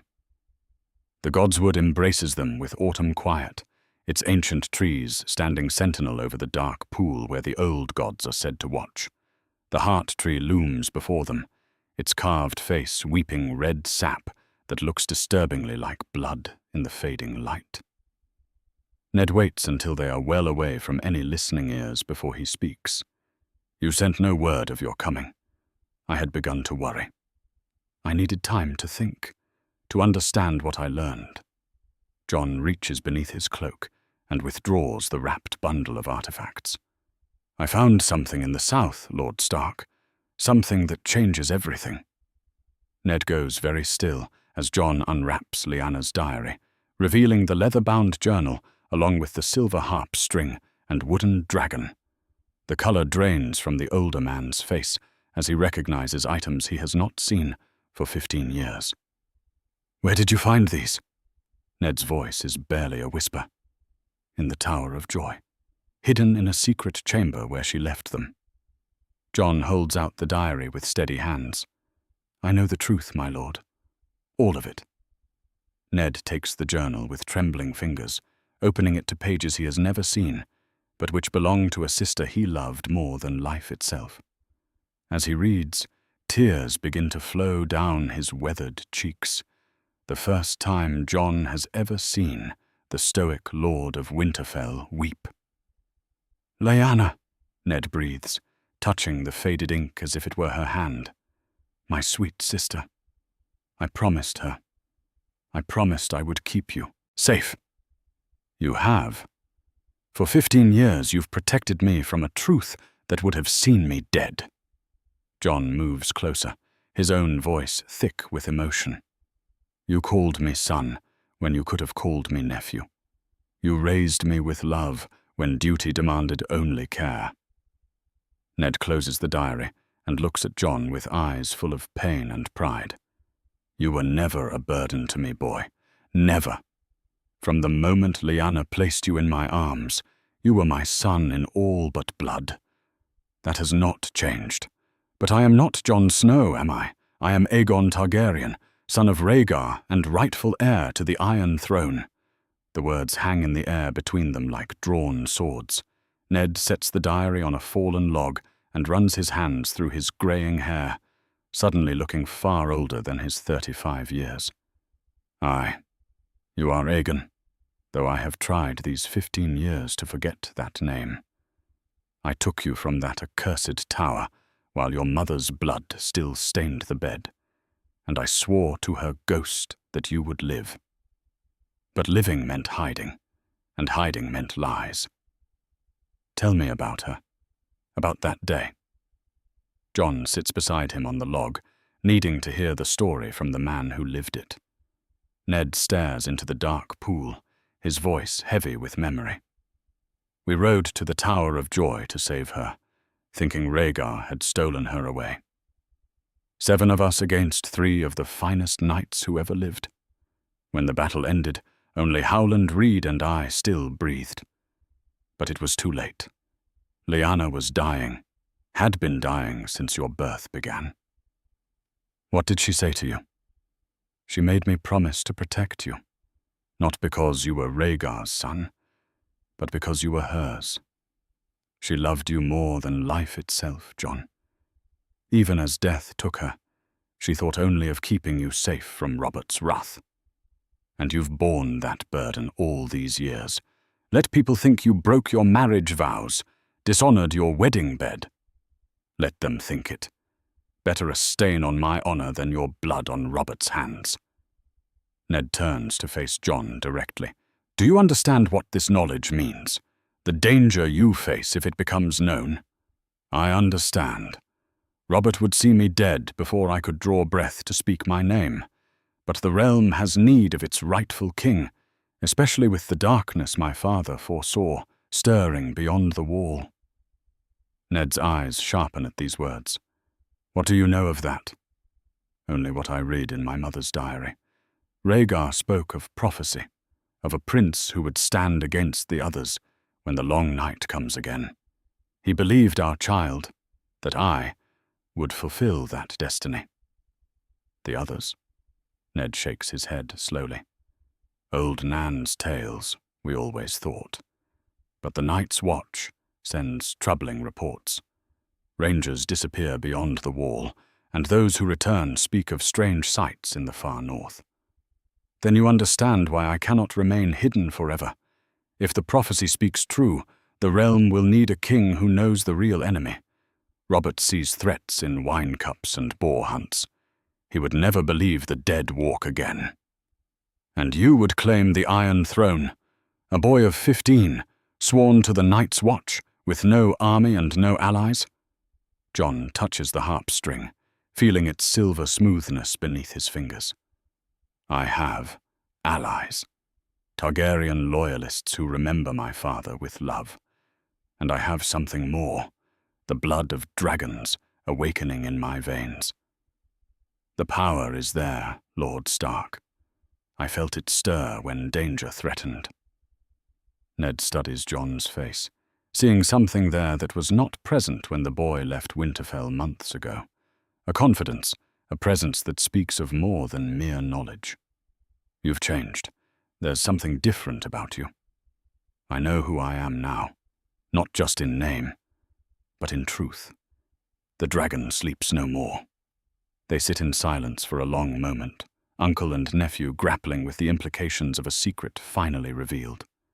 Around them, the Godswood keeps its ancient vigil, witness to another Stark family crisis that will reshape the Seven Kingdoms. What will you do? Ned asks finally. What I must. I will return to Castle Black and fulfill my duties to the Night's Watch while I gather support and prepare. When the time is right, I will reveal myself to the realm and claim what is mine by right. And if Robert comes for you, if he brings his armies north to crush another Targaryen pretender? Jon's hand moves to his sword hilt, and for a moment Ned sees something ancient and terrible in his young nephew's eyes. Then he will learn that dragons are not so easily killed, especially when they fight to protect the realm rather than conquer it. You mean to make war? I mean to save the Seven Kingdoms from the darkness my father foresaw. If Robert stands in the way of that, then yes, I will make war. Ned rises from the log and walks to the heart tree, placing his palm against its ancient bark. When he turns back to Jon, his face carries the weight of a decision that will echo through history. If you do this thing, if you claim the throne, you will need more than loyalists and dragon blood. You will need the North. And will I have it? You are a Stark as much as a Targaryen. Lyanna's son, blood of my blood. If you prove yourself worthy of the crown, if you show the realm a better king than the drunkard who sits it now. Ned pauses, then nods slowly. The North remembers, Jon. We remember loyalty, and we remember love. Should the day come when you call our banners, they will answer. Jon feels a weight settle on his shoulders, not burdensome, but strengthening. The promise of the North, given freely by the man who raised him, is worth more than any army of sellswords or ambitious lords. "Thank you," he says simply, "for everything.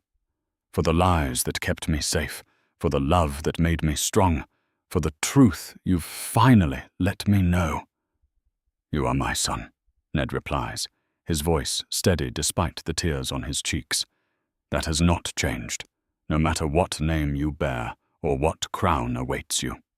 Remember that when the Game of Thrones tries to tear your soul apart.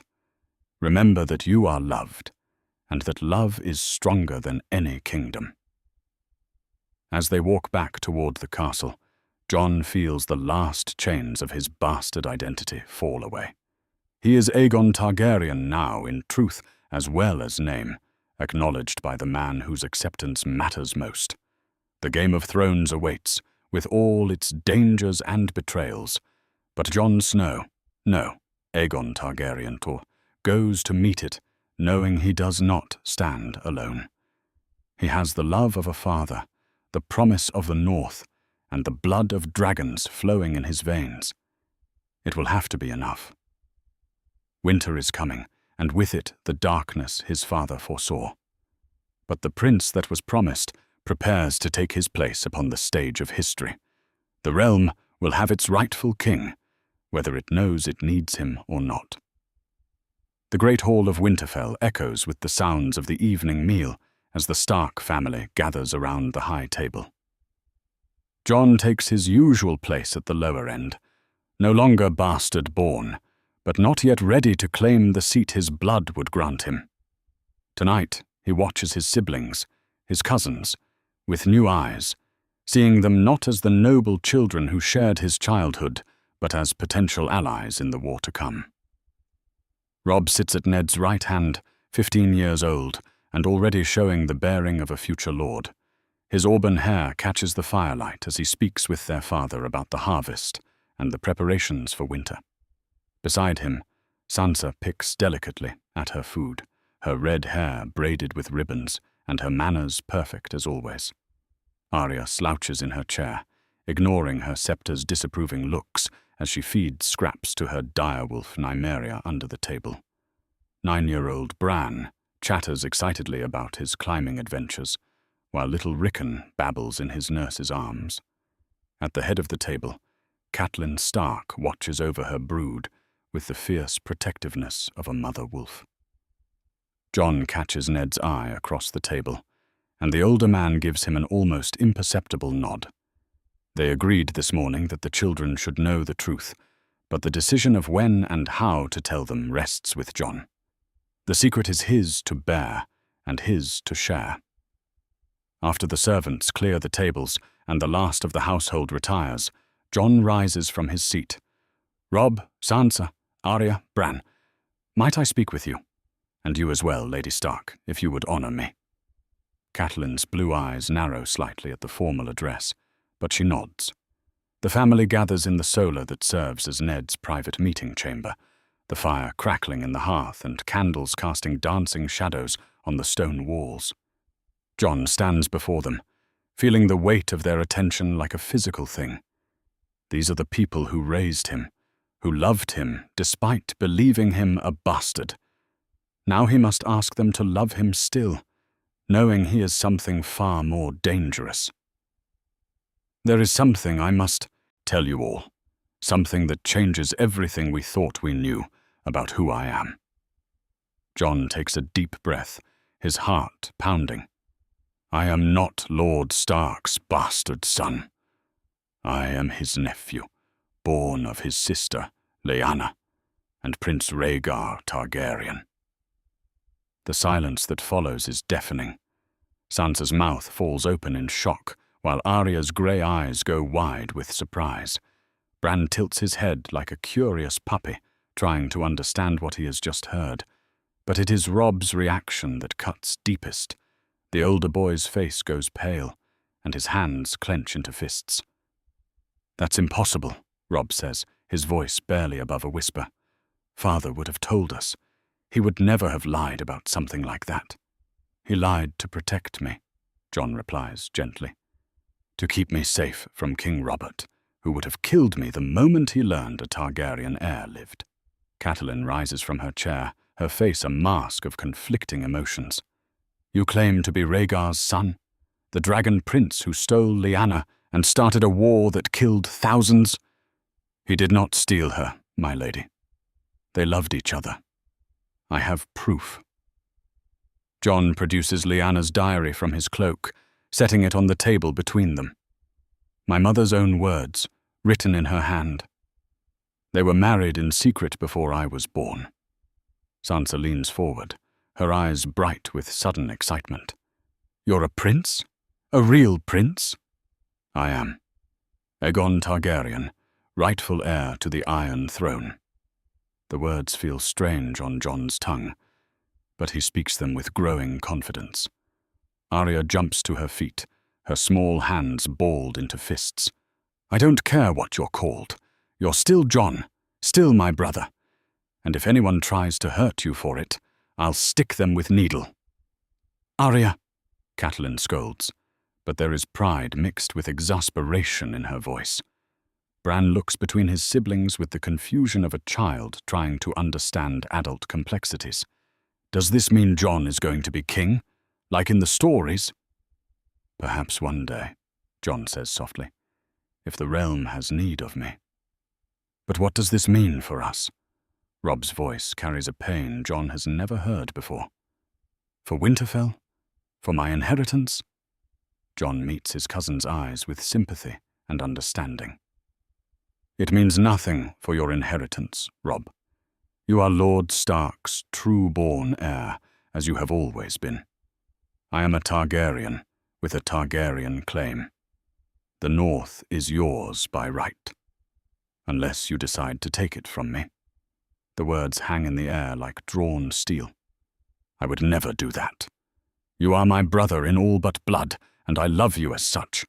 When I claim my throne, if I claim it, it will be to rule the 7 kingdoms, not to steal lands from my family. Ned places a hand on Robb's shoulder. Jon speaks truly, son. His path leads to King's Landing, not to Winterfell's Great Hall. Your birthright is secure. Slowly, the tension leaves Robb's shoulders. He looks at Jon with new eyes, seeing not a rival, but the cousin who has always been his closest friend. A king for a brother. The songs will never believe it. Sansa clasps her hands together, her romantic nature overcoming her shock. Think of it. We're related to royalty, to dragons and kings and princes from the stories. We're related to Jon, Arya says firmly, same as we always were. I don't care if he's a prince or a pauper. But Catelyn's reaction is more complex. She stares at Jon with a mixture of relief and new concern. You are not my husband's bastard. After all these years, to learn that Ned never broke his vows, never dishonored our marriage bed. Does it matter? Jon asks quietly. I am still a threat to your children, perhaps more now than before. A bastard could never press a claim against Robb, but a Targaryen prince could tear the realm apart trying, Catelyn finishes. She studies Jon's face for a long moment, then nods slowly. But you are also the boy I watched grow up in these halls, not my son by blood, but shaped by the same values, the same love. If you must be king, better you than some stranger. The admission costs her, Jon knows. Catelyn Stark has never found it easy to love a child she thought was born of her husband's infidelity. But perhaps she can learn to accept a nephew who threatens her children's future for the sake of the realm. What happens now? Bran asks, voicing the question they are all thinking. Now I return to Castle Black and continue my service to the Night's Watch while I prepare. When the time is right, I will reveal myself to the realm and press my claim. But until then, this secret stays within our family. And we'll protect it, Arya declares, with the fierce loyalty that marks all Starks. Won't we? One by one, they nod their agreement. Robb clasps Jon's hand in the manner of men making a pact. You have my support, brother. When you call the banners, the North will answer. Sansa smiles with dreams of courts and crowns dancing in her eyes. I'll keep your secret, Jon, and when you're king, perhaps I could come to court, see King's Landing and the Red Keep. When I am king, you will have a place of honor at court if you desire it, Jon promises. Bran tugs at Jon's sleeve with a child's directness. Will you still be our brother when you're king? Or will you be too important? Jon kneels to meet the boy's eyes. I will always be your brother, Bran. Crowns and titles change nothing between us. As the family embraces, Jon feels a warmth that has nothing to do with the fire in the hearth. These people love him not because he is a prince, but because he is Jon. That love will sustain him through the trials ahead, anchor him when the Game of Thrones tries to corrupt his soul. Catelyn approaches as the others prepare to retire. You carry a heavy burden, Jon. The weight of a crown, the responsibility for the realm's future. Do not let it change who you are. I will try to remember that, my lady. Remember also that you are not alone. Whatever path you choose, you have a family who stands with you. We are pack, as we have always been. Jon nods, emotion thick in his throat. Thank you. For everything. For accepting this. For understanding what it means. Just promise me one thing, Catelyn says quietly. When you play the Game of Thrones, do not let it play you. Stay true to the values Ned taught you, to the honor that raised you. The realm needs a good king more than it needs a clever one. As the family disperses to their chambers, Jon remains in the solar with Ghost at his feet. The first step of his transformation is complete. No longer does he bear the secret alone. Now he shares it with those who matter most. The Starks know their bastard is truly a prince, and they have chosen to stand with him. It is not an army or a fleet, but it is something perhaps more valuable. The loyalty of those who love him without condition. Winter is coming, and with it the trials that will test every bond and break every oath. But Jon Snow, Aegon Targaryen, goes to meet them, knowing he does not stand alone. The dragon has allies now, and when the time comes to claim his throne, the wolves will run beside him. The Raven arrives at Winterfell 3 days after Jon reveals his truth to the Stark family, bearing the seal of House Reed, and words that will change everything. Ned breaks the wax with steady hands, though Jon sees the slight tremor in his fingers as he unfolds the parchment. Howland comes, Ned says simply, passing the letter to Jon. He says it is time to speak of old promises and older truths. Jon reads the brief message, recognizing the careful words of a man who has guarded secrets for 15 years. Howland Reed, the only other survivor of the Tower of Joy, rides north to Winterfell. The last witness to Lyanna's death and Jon's birth comes to confirm what diary and artifacts have revealed. He knows, Jon says. Somehow he knows I have learned the truth. Howland has always known things others do not. Some say the old gods whisper to him in the Crannog waters. Ned's expression grows thoughtful. His word will carry weight with the Northern Lords. If he confirms your parentage before witnesses, then I will have more than artifacts and family support. I will have testimony from a man whose honor none can question. Jon paces the length of the solar, his mind racing with possibilities. The time for hiding draws to an end. Soon he must choose between the vows that bind him to the Night's Watch and the crown that is his by right. But first he needs allies beyond his adopted family. Send ravens, Jon says suddenly, turning to face Ned. To the Umbers, the Mormonts, the Manderleys. Invite them to Winterfell for a harvest feast.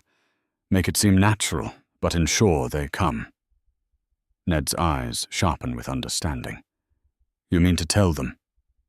"I mean to test them, to see which houses remember their loyalty to the Targaryens, and which would support a restoration if properly approached." Jon's hand moves to the hilt of his sword. "The realm bleeds under Robert's rule. The king drinks himself to death while his queen schemes and his counselors play their games. The North remembers what strong leadership looks like. And if they refuse, if they report your claim to King Robert, then I die as my grandfather and uncle died, victims of a usurper's paranoia. But if they listen, if even half of them pledge their support," Jon's voice grows stronger with each word, "then the dragon has teeth to match his roar." The ravens fly from Winterfell's rookery that very afternoon, carrying invitations wrapped in courteous words and sealed with the running wolf of House Stark. Within a fortnight, the responses begin arriving. The Greatjon will come, intrigued by the promise of good ale and better hunting. Lady Marge Mormont accepts for herself and her daughters, always ready to answer a Stark's call. Wyman Manderley sends word from White Harbor that he rides north with a wagon train of delicacies for the feast. One by one, the great houses of the North pledge to attend what they believe will be a simple harvest celebration. None suspect they come to witness the birth of a new rebellion. Howland Reed arrives on a grey morning when the first snow of winter dusts the battlements of Winterfell. He comes quietly, without fanfare, accompanied only by his son Jojen and daughter Mera. The Cranagman looks older than his 35 years, his hair streaked with premature silver and his green eyes holding the weight of too many secrets. Jon waits in the courtyard as Howland dismounts, studying the man who helped create the lie that shaped his life. The Lord of Greywater Watch is small and slight, easily overlooked in any crowd. But there is something about him that commands attention, an aura of quiet power that speaks of ancient knowledge and deeper truths. "Lord Reed," Ned says formally, embracing his old friend, "Winterfell welcomes you." "My lord." Howland's voice is soft, but carries clearly across the courtyard. His eyes find Jon immediately, and in them Jon sees recognition, sadness, and something that might be relief. "I have waited long for this day." They gather in the Godswood that evening, Ned, Howland, and Jon, beneath the heart tree's carved face. The children of House Reed wait respectfully at a distance, while the three men who know the truth sit beside the black pool where the old gods are said to listen. "You found her journal," Howland says without preamble. "I thought you might, when your blood grew strong enough to guide you there. You knew I would go to the Tower of Joy. I have seen it in the flames, heard it whispered by the wind through the reeds. The Dragon Prince returns to the place of his birth when the realm has need of him." Howland's strange eyes reflect the moonlight like still water. "Tell me, Jon Snow, who is Aegon Targaryen? Are you ready to claim what is yours?" Jon meets the Cranagman's gaze steadily. "I am. But I need more than artifacts and family support. I need witnesses who can swear to the truth before all the realm." "Then you shall have them. I was there when your mother died, when she placed you in Ned's arms and made him swear to protect you.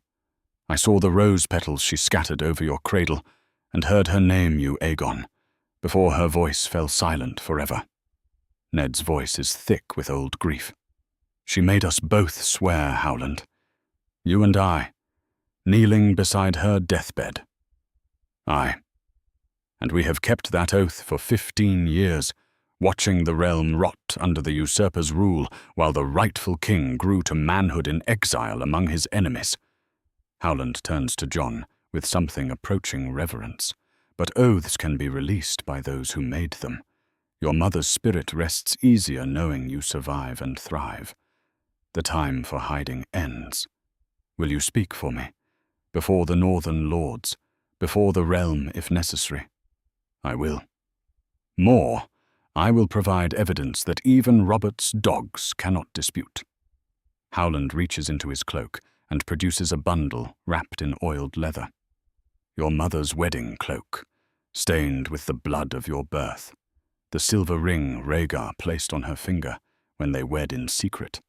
A lock of her hair and his, braided together as lovers do.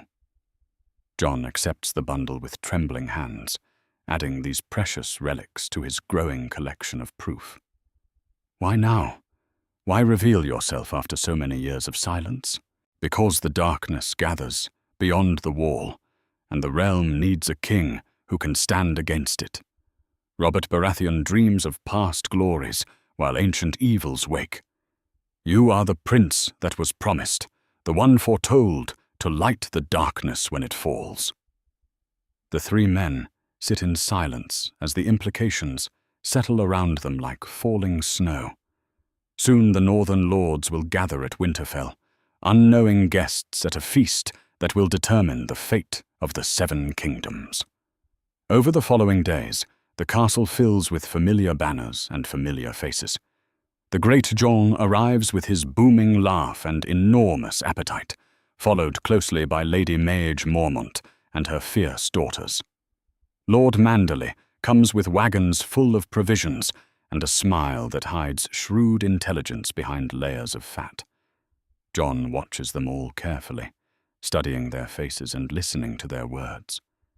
These are the men and women who must choose between old loyalties and new truths, between the safety of the status quo and the dangerous promise of restoration. The feast itself is a grand affair, with tables groaning under the weight of roasted meats and aged wines. Jon sits at the high table in his usual place, no longer bastard-born, but not yet ready to claim the royal seat his blood would grant him. He speaks little during the meal, content to observe and plan. It is near midnight when Ned rises and calls for silence. The great hall falls quiet as the Lord of Winterfell looks out over his assembled vassals, his face grave in the flickering torchlight. My lords and ladies, I have called you here tonight, not just to celebrate the harvest, but to witness a truth that has been hidden for 15 years, a truth that changes everything we thought we knew about the past, and everything we hoped for the future. Murmurs ripple through the hall as Ned gestures for Jon to rise. Many of you have known Jon Snow since he was a boy, watched him grow from child to man in these very halls. You know his courage, his honor, his loyalty to the North. What you do not know is the secret of his birth. Jon steps forward, feeling the weight of every gaze in the hall. My lords and ladies, I am not the bastard son of Eddard Stark. I am Aegon Targaryen, true-born son of Prince Rhaegar and Lyanna Stark, rightful heir to the Iron Throne. The silence that follows is deafening. Then the great Jon's booming voice cuts through the stillness like a sword. Prove it. Howland Reed rises from his seat at the lower tables, moving with quiet dignity to stand before the high table. I was there when this prince was born, my lords. I saw Lady Lyanna draw her last breath after naming her son. I helped Lord Stark carry the babe from the Tower of Joy, and swear to protect him from those who would do him harm. The Crannog man speaks truly, Ned adds, his voice carrying across the hushed hall. Jon is my nephew, not my son. Blood of my blood through his mother, heir to the dragon through his father. One by one, Jon produces the evidence of his heritage. Lyanna's diary, Rhaegar's letter, the wedding cloak, the silver ring. Each artifact passes through the hands of the northern lords, examined and verified by men who knew both Rhaegar and Lyanna in life. Lady Maege Mormont is the first to kneel. House Mormont has always served the rightful king, she declares, her voice ringing with conviction. If you are truly Rhaegar's son, then you have our swords. The great Jon follows, his massive frame folding with surprising grace. "The young wolf calls you brother, and Howland Reed swears to your birth. That's good enough for me. House Umber stands with the dragon." One by one, they kneel. Manderley with his calculating smile, the mountain clans with their fierce independence, the river lords with their ancient memories of Targaryen rule. Not all bend the knee immediately, but none speak against him. Even those who hesitate do so from caution, not hostility. "What would you have of us, your grace?"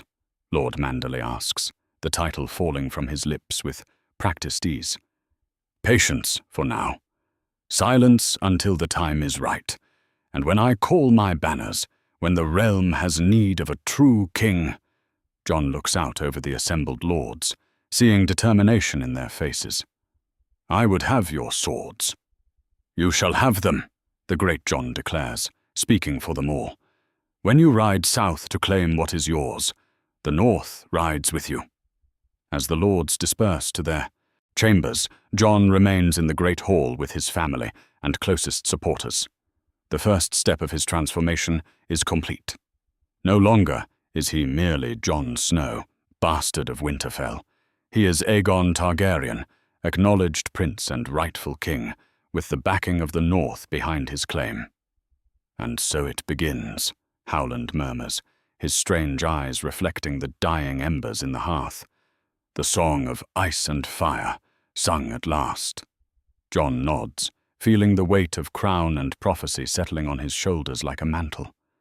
Tomorrow he will begin the careful work of preparing for war, gathering allies and resources for the conflict to come. Robert Baratheon rules from the Iron Throne, fat and drunk and oblivious to the storm gathering in the north. But the dragon wakes, and when it roars, even kings must tremble. The time of revelation draws near. Soon the Seven Kingdoms will know that the prince that was promised lives, and the usurper's reign will face its greatest challenge. Winter is coming, and with it the restoration of the Dragon Kings. The Raven arrives at the Red Keep on a cold morning when frost covers the windows of the Iron Throne's great hall. Grand Maester Pycelle breaks the seal with arthritic fingers, his face growing pale as he reads the message twice, then thrice, before shuffling with unprecedented speed toward the throne room. King Robert Baratheon slouches on the Iron Throne, a cup of wine already in his massive hand, despite the early hour. His once powerful frame has grown soft with years of excess, but his blue eyes still burn with the fury that won him a kingdom. Beside the throne, Queen Cersei stands in golden splendor, her green eyes watching the approaching Maester with predatory interest. "Your Grace," Pycelle wheezes, his voice trembling with either age or fear. "Most disturbing news from the north. Our sources report that young Jon Snow has made a claim. A dangerous claim." Robert straightens on the throne, the movement causing several of the iron swords to screech against each other. "What sort of claim? The bastard's sworn to the Night's Watch. He can claim nothing." "He claims to be no bastard, Your Grace. He says he is Aegon Targaryen, son of Prince Rhaegar and Lyanna Stark." The wine cup shatters against the floor as Robert surges to his feet, his face purple with instant rage. The sound echoes through the throne room like thunder, and every courtier present takes a step backward from the king's wrath. "What?" Robert's roar shakes the very stones of the ancient castle. "That silver-haired bastard's whelp, living in my kingdom?" "The northern lords have acknowledged his claim, Your Grace. Lord Stark presented evidence before a gathering at Winterfell. They say he has proof of marriage between the prince and his sister." Robert's hand moves instinctively to where his warhammer would hang, but finds only empty air. His breathing comes in short, harsh gasps as 15 years of suppressed hatred explode to the surface. The very name Targaryen sends him into a fury that his advisors have learned to fear. "Proof," Robert's voice drops to a dangerous whisper. What proof could there be? I crushed that dragon prince's chest on the trident. I ended his line. Cersei steps forward, her voice honey-sweet, despite the calculation in her eyes. Perhaps this is an opportunity, my lord husband. If the Starks harbor a Targaryen pretender, if they commit treason against your crown, they die. Robert's words carry the finality of iron law. All of them. Ned, his whelps, and especially that dragon's bastard. I should have hunted down every last Targaryen when I took the throne. Your Grace, Pycelle ventures carefully. The boy is young, perhaps 15 years at most. Surely. I don't care if he's in swaddling clothes. Robert spins toward the Grand Maester, spittle flying from his lips. Dragon spawn grows into dragons. How many more will I have to kill? How many more? Lord Varys materializes from the shadows near the throne, his silk slippers silent on the stone floor. Your Grace, if I may, the situation in the north grows delicate. Our little birds sing of armies gathering, of old loyalties awakening. Perhaps a more subtle approach would serve the realm better. Subtle? Robert's laugh is ugly, full of old wounds and older hatred. I was subtle with Viserys and Daenerys, and look how that served me. Assassins in Pentos, poison in Vias, Dothrak. No more half measures, Spider. I'll ride north myself and put an end to this. Cersei's eyes gleam with satisfaction. This is the moment she has waited for, a chance to remove both the Stark threat and the Targaryen pretender in one stroke. Of course, my king, the realm will see your strength, your determination to protect the crown. Summon the Council, Robert commands, his voice heavy with decision. Send ravens to the Reach, the Westerlands, the Stormlands. I want 20,000 swords marching north within the fortnight, and send word to Ned Stark. Tell him I'm coming for his precious bastard. As the throne room erupts in activity, ravens flying to every corner of the realm, another bird wings its way north with darker news. The eyes and ears that watch every shadow have seen the king's rage, heard his commands.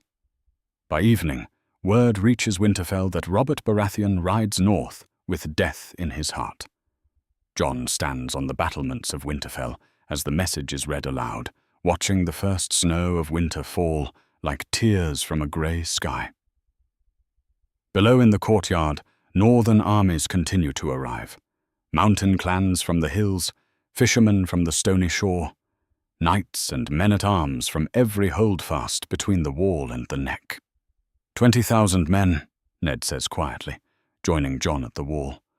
Half again as many as we can field, even with every banner called. Numbers are not everything, Jon replies, his voice carrying a certainty that surprises them both. We fight for our homes, our families, our ancient rights. They march for a mad king's hatred. Robert is many things, but he is not mad, nor is he weak. He won his crown with that hammer of his, smashed armies twice the size of ours. Jon turns to face his uncle, and Ned sees something in the young man's eyes that was not there before, a confidence that speaks of more than mere courage, a presence that commands without demanding. The bastard boy who left Winterfell months ago has been replaced by something older, stronger. Robert won his crown fighting dragons, who had grown soft with decades of peace. He has never faced one born to war, raised in the crucible of necessity. Jon's hand moves to his sword hilt, and Ned would swear he sees flames flicker in the boy's dark eyes. He will learn the difference soon enough. The War Council that night fills Winterfell's great hall with the banners of a dozen houses. The Greatjon pounds the table as he speaks of flanking maneuvers, while Lady Mormont calculates supply lines with the precision of a quartermaster. Lord Manderley studies maps of the Neck, seeking advantage in the treacherous bogs that have claimed armies before. But it is Jon who commands their attention, standing at the head of the table where kings once held court. He has not claimed a crown, not yet, but every lord present treats him as their rightful sovereign. The transformation is complete. from bastard to prince to king in all but name. "We will not meet Robert in open battle," Jon declares, his voice cutting through the chatter like a sword. "Not unless we choose the ground and the time. The North has advantages that no southern army can match. We know every trail and mountain pass, every bog and frozen stream." "You mean to use our land against them?" the great Jon rumbles approvingly. "Lead them where we want them, hit them where they're weak." "I mean to win," Jon says simply. "Robert brings his army north, seeking conquest. He will find only winter and wolves." Howland Reed speaks from his place at the table, his quiet voice somehow carrying over the larger men. "The neck will slow them, Your Grace. My people know every path through the marshes. We can harry their advance, bleed them before they ever reach the north proper. Do it. Make them pay for every mile." Jon turns to the other lords, seeing determination in their weathered faces. "When they finally emerge from the marshes, they will find an enemy ready for them, united, prepared, and fighting for something greater than mere ambition." As the council disperses to their tasks, Jon remains in the great hall with Ghost at his side. The great direwolf senses the change in his master, the awakening of something ancient and terrible. When Jon speaks now, there is an echo of dragons in his voice, a heat that has nothing to do with the fire in the hearth. Robb approaches as the last of the lords depart, his face troubled with questions he hardly dares ask. "Jon, what you said about being born to war, about Robert never facing your kind of dragon. What did you mean?" Jon meets his cousin's eyes with something approaching sadness. "I mean that the blood remembers, Robb, the dragon blood. For 3 centuries, my ancestors conquered and ruled through strength and fire. That legacy sleeps in every Targaryen, waiting for the moment when it must awaken. And yours has awakened." "It has." Jon touches his chest, feeling the heat that burns there like a second heart. "I can feel it stirring, growing stronger with each day. When I face Robert on the field, it will not be bastard against king. It will be dragon against stag, fire against steel. And if you lose, then the realm burns under the weight of Robert's madness, and the darkness beyond the wall claims us all." Jon's voice carries the weight of prophecy, of destiny accepted rather than chosen. "But I will not lose, Robb. I cannot. Too much depends on victory." Outside, the snow continues to fall, blanketing the north in white, while armies gather for a war that will determine the fate of the 7 kingdoms. In the south, Robert Baratheon drinks himself into a rage, dreaming of the Dragon Prince's death. In the north, Jon Snow, Aegon Targaryen, prepares to claim his birthright with fore and blood. The realm stands on the knife's edge between past and future, between the old ways and the new. Soon that balance will tip, and when it does, the very foundations of the world will shake. The bastard is dead. Long live the king. Winter comes, and with it the roar of dragons awakening from their long sleep. The usurper's time ends, and the age of the prince that was promised begins.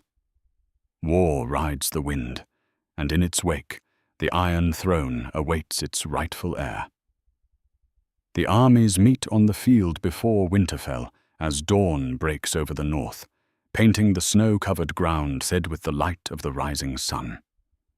20,000 men march under the royal banners, lions and stags, roses and falcons, all the great houses of the south united under Robert Baratheon's wrath. They spread across the field like a golden tide, their armor gleaming and their weapons sharp. But the north stands ready.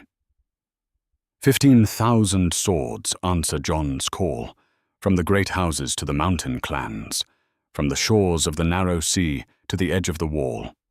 They wear furs and mail, carry axes alongside steel, and their eyes burn with the fierce loyalty that has defined the north for 8,000 years. Jon rides before them on a black destrier, clad in armor that bears both the running wolf of Stark and the three-headed dragon of Targaryen.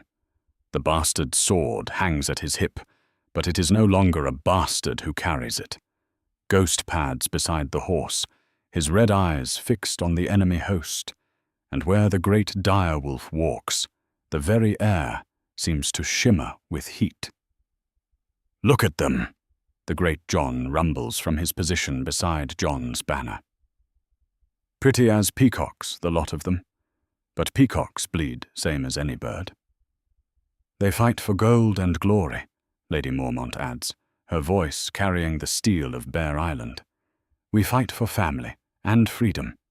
That makes us all the difference." Jon says nothing, his eyes fixed on the royal banners, where Robert Baratheon sits his warhorse like a king of old. Even at this distance, Jon can feel the usurper's hatred like a physical weight. 15 years of suppressed rage finally given form and purpose. The parley comes at midday, when the sun stands highest and the shadows are shortest. Robert rides forward with a small escort, his massive frame still imposing despite the years of excess. His warhammer hangs at his side, the weapon that shattered Rhaegar's chest on the trident. Jon meets him in the space between the armies, accompanied only by Ned and Howland Reed. The wind carries the scent of snow and steel, and somewhere in the distance, a raven calls with a voice like prophecy. "So," Robert says, his blue eyes burning with old fury, "the dragon's whelp shows his face at last." "Your Grace," Jon replies, inclining his head with careful courtesy. "I am Aegon Targaryen, rightful heir to the Iron Throne. I offer you one chance to lay down your arms and submit to the lawful king." Robert's laugh is ugly, full of bitter memories and unhealed wounds. "Submit? To a boy who wasn't even born when I crushed his father? To a bastard raised on northern porridge and winter tales? I am no bastard, as you well know. My parents were wed before the 7, their union blessed by holy septons. I am the true-born heir of House Targaryen. Your father was a silver-haired fool who stole the woman I loved and started a war that killed hundreds of thousands. Your mother was a willful girl who chose duty over duty." Robert's voice drops to a dangerous whisper. "And you are the mistake that should have died in the cradle. My father saw the darkness coming, the long night that threatens all mankind. He knew the realm would need a king strong enough to stand against it." Jon's own voice carries heat now, the fire of his bloodlines stirring to life. "You have grown fat and weak, while ancient evils wake beyond the wall. You are not that king. Then prove it." Robert raises his warhammer, the massive weapon gleaming in the afternoon sun. "Single combat, you and me.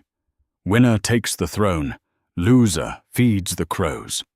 Jon draws his bastard sword, the steel singing as it clears the scabbard. "I accept." The armies pull back to form a great circle, thousands of men watching as king faces prince on the blood-soaked field. Robert spurs his warhorse forward, the hammer whistling through the air where Jon's head had been a moment before. But the young Targaryen is no longer there, moving with speed that seems impossible for mortal men. "Stand still and die, you silver-haired snake!" Robert roars, wheeling his mount for another charge. Jon circles him on foot, Ghost flanking wide to prevent escape. "You move like an old man, Your Grace. Too much wine and too little war." The hammer comes again, and this time Jon cannot dodge completely. The weapon clips his shoulder, sending him sprawling in the snow. Robert laughs triumphantly, raising the hammer for a killing blow. But as the weapon falls, something awakens in Jon's blood. Heat floods through him, the fire of old Valyria burning in his veins. He rolls aside and comes to his feet, and when he opens his mouth, the roar that emerges is not human. The sound that tears from Jon's throat is the voice of dragons, ancient and terrible and full of power. It echoes across the field like thunder, and Robert's horse rears in terror, throwing its rider to the ground. The king lands hard, his hammer skittering away across the snow. Jon advances with inhuman grace, his sword wreathed in flames that have no earthly source. His eyes burn like violet stars, and when he speaks, his voice carries the authority of 3 centuries of dragon kings. I am Aegon Targaryen, 6th of my name, rightful king of the 7 kingdoms and heir to the blood of the dragon. Yield, and I will grant you mercy. Robert struggles to his feet, his face purple with rage and exertion. Never. I'll die before I kneel to dragon spawn. So be it. The duel that follows is brutal and swift. Robert fights with the desperation of a cornered beast, his massive fists swinging wildly at an enemy who moves like smoke and shadow. But age and excess have taken their toll, and the fire that burns in Jon's blood makes him faster than any mortal man. The end comes when Robert overextends himself, reaching for his fallen hammer. Jon's blade takes him through the heart, sliding between the plates of his armor with surgical precision. The usurper king looks down at the steel protruding from his chest, then up at the young man who has ended his reign. Damn you, Robert whispers, blood frothing from his lips. Damn all the dragons. We are already damned, Jon replies softly, but perhaps we can find redemption. Robert Baratheon dies as he lived, defiant to the end. His body hits the ground with a sound like falling kingdoms, and the silence that follows is deeper than any grave. Jon raises his sword to the sky, the blade still wreathed in dragonfire, and his voice rings across the field like a clarion call. Robert Baratheon is dead. The usurper's reign ends.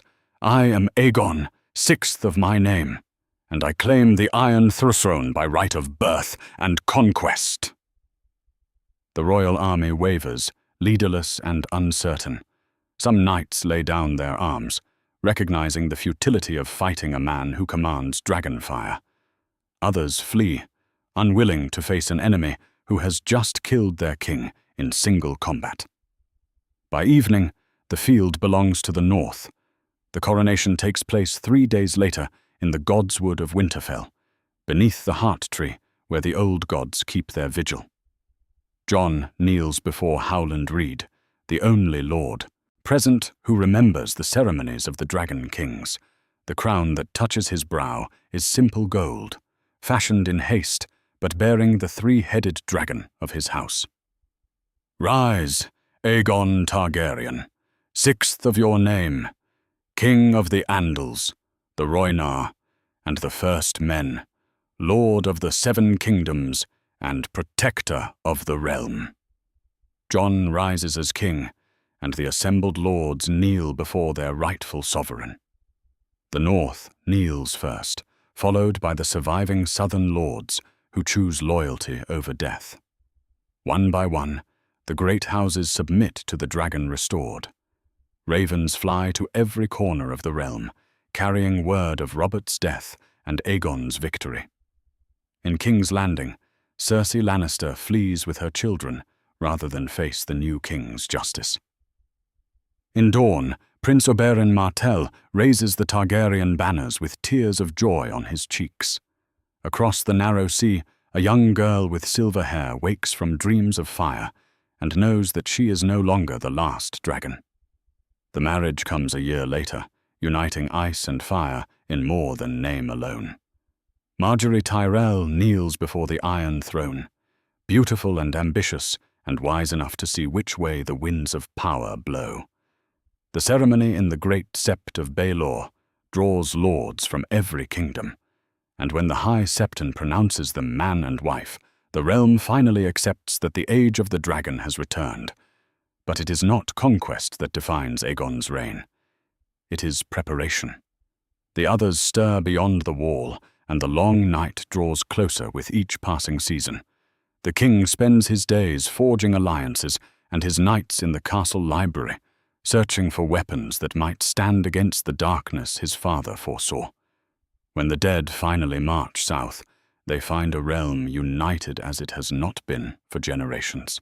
The living stand together, Northmen and Southerners, highborn and low, all united under the banner of the Dragon King who was promised. The war against winter is long and terrible, but in the end, the dawn breaks and the darkness retreats. Years pass, and children grow tall in the shadow of the Iron Throne. Prince Rhaegar, named for the grandfather he will never know, learns swordplay in the Red Keep's yards. Princess Lyanna reads books in the same tower where her namesake once wrote her diary. The realm prospers under a king who remembers that crowns are earned, not inherited. When the histories are written, they will call it the Restoration, the time when the dragons returned to heal a broken realm. They will speak of Aegon the Wise, who united the kingdoms against an ancient evil. But those who lived through those days remember something simpler: a bastard boy who learned he was a prince and chose to become a king. The prince that was promised fulfilled his destiny, and the realm was reborn in fire and ice. That's our theory. Westeros is a land filled with exciting stories and possibilities, and we love exploring them. If you want to accompany us on this journey across the Seven Kingdoms and beyond, then please like,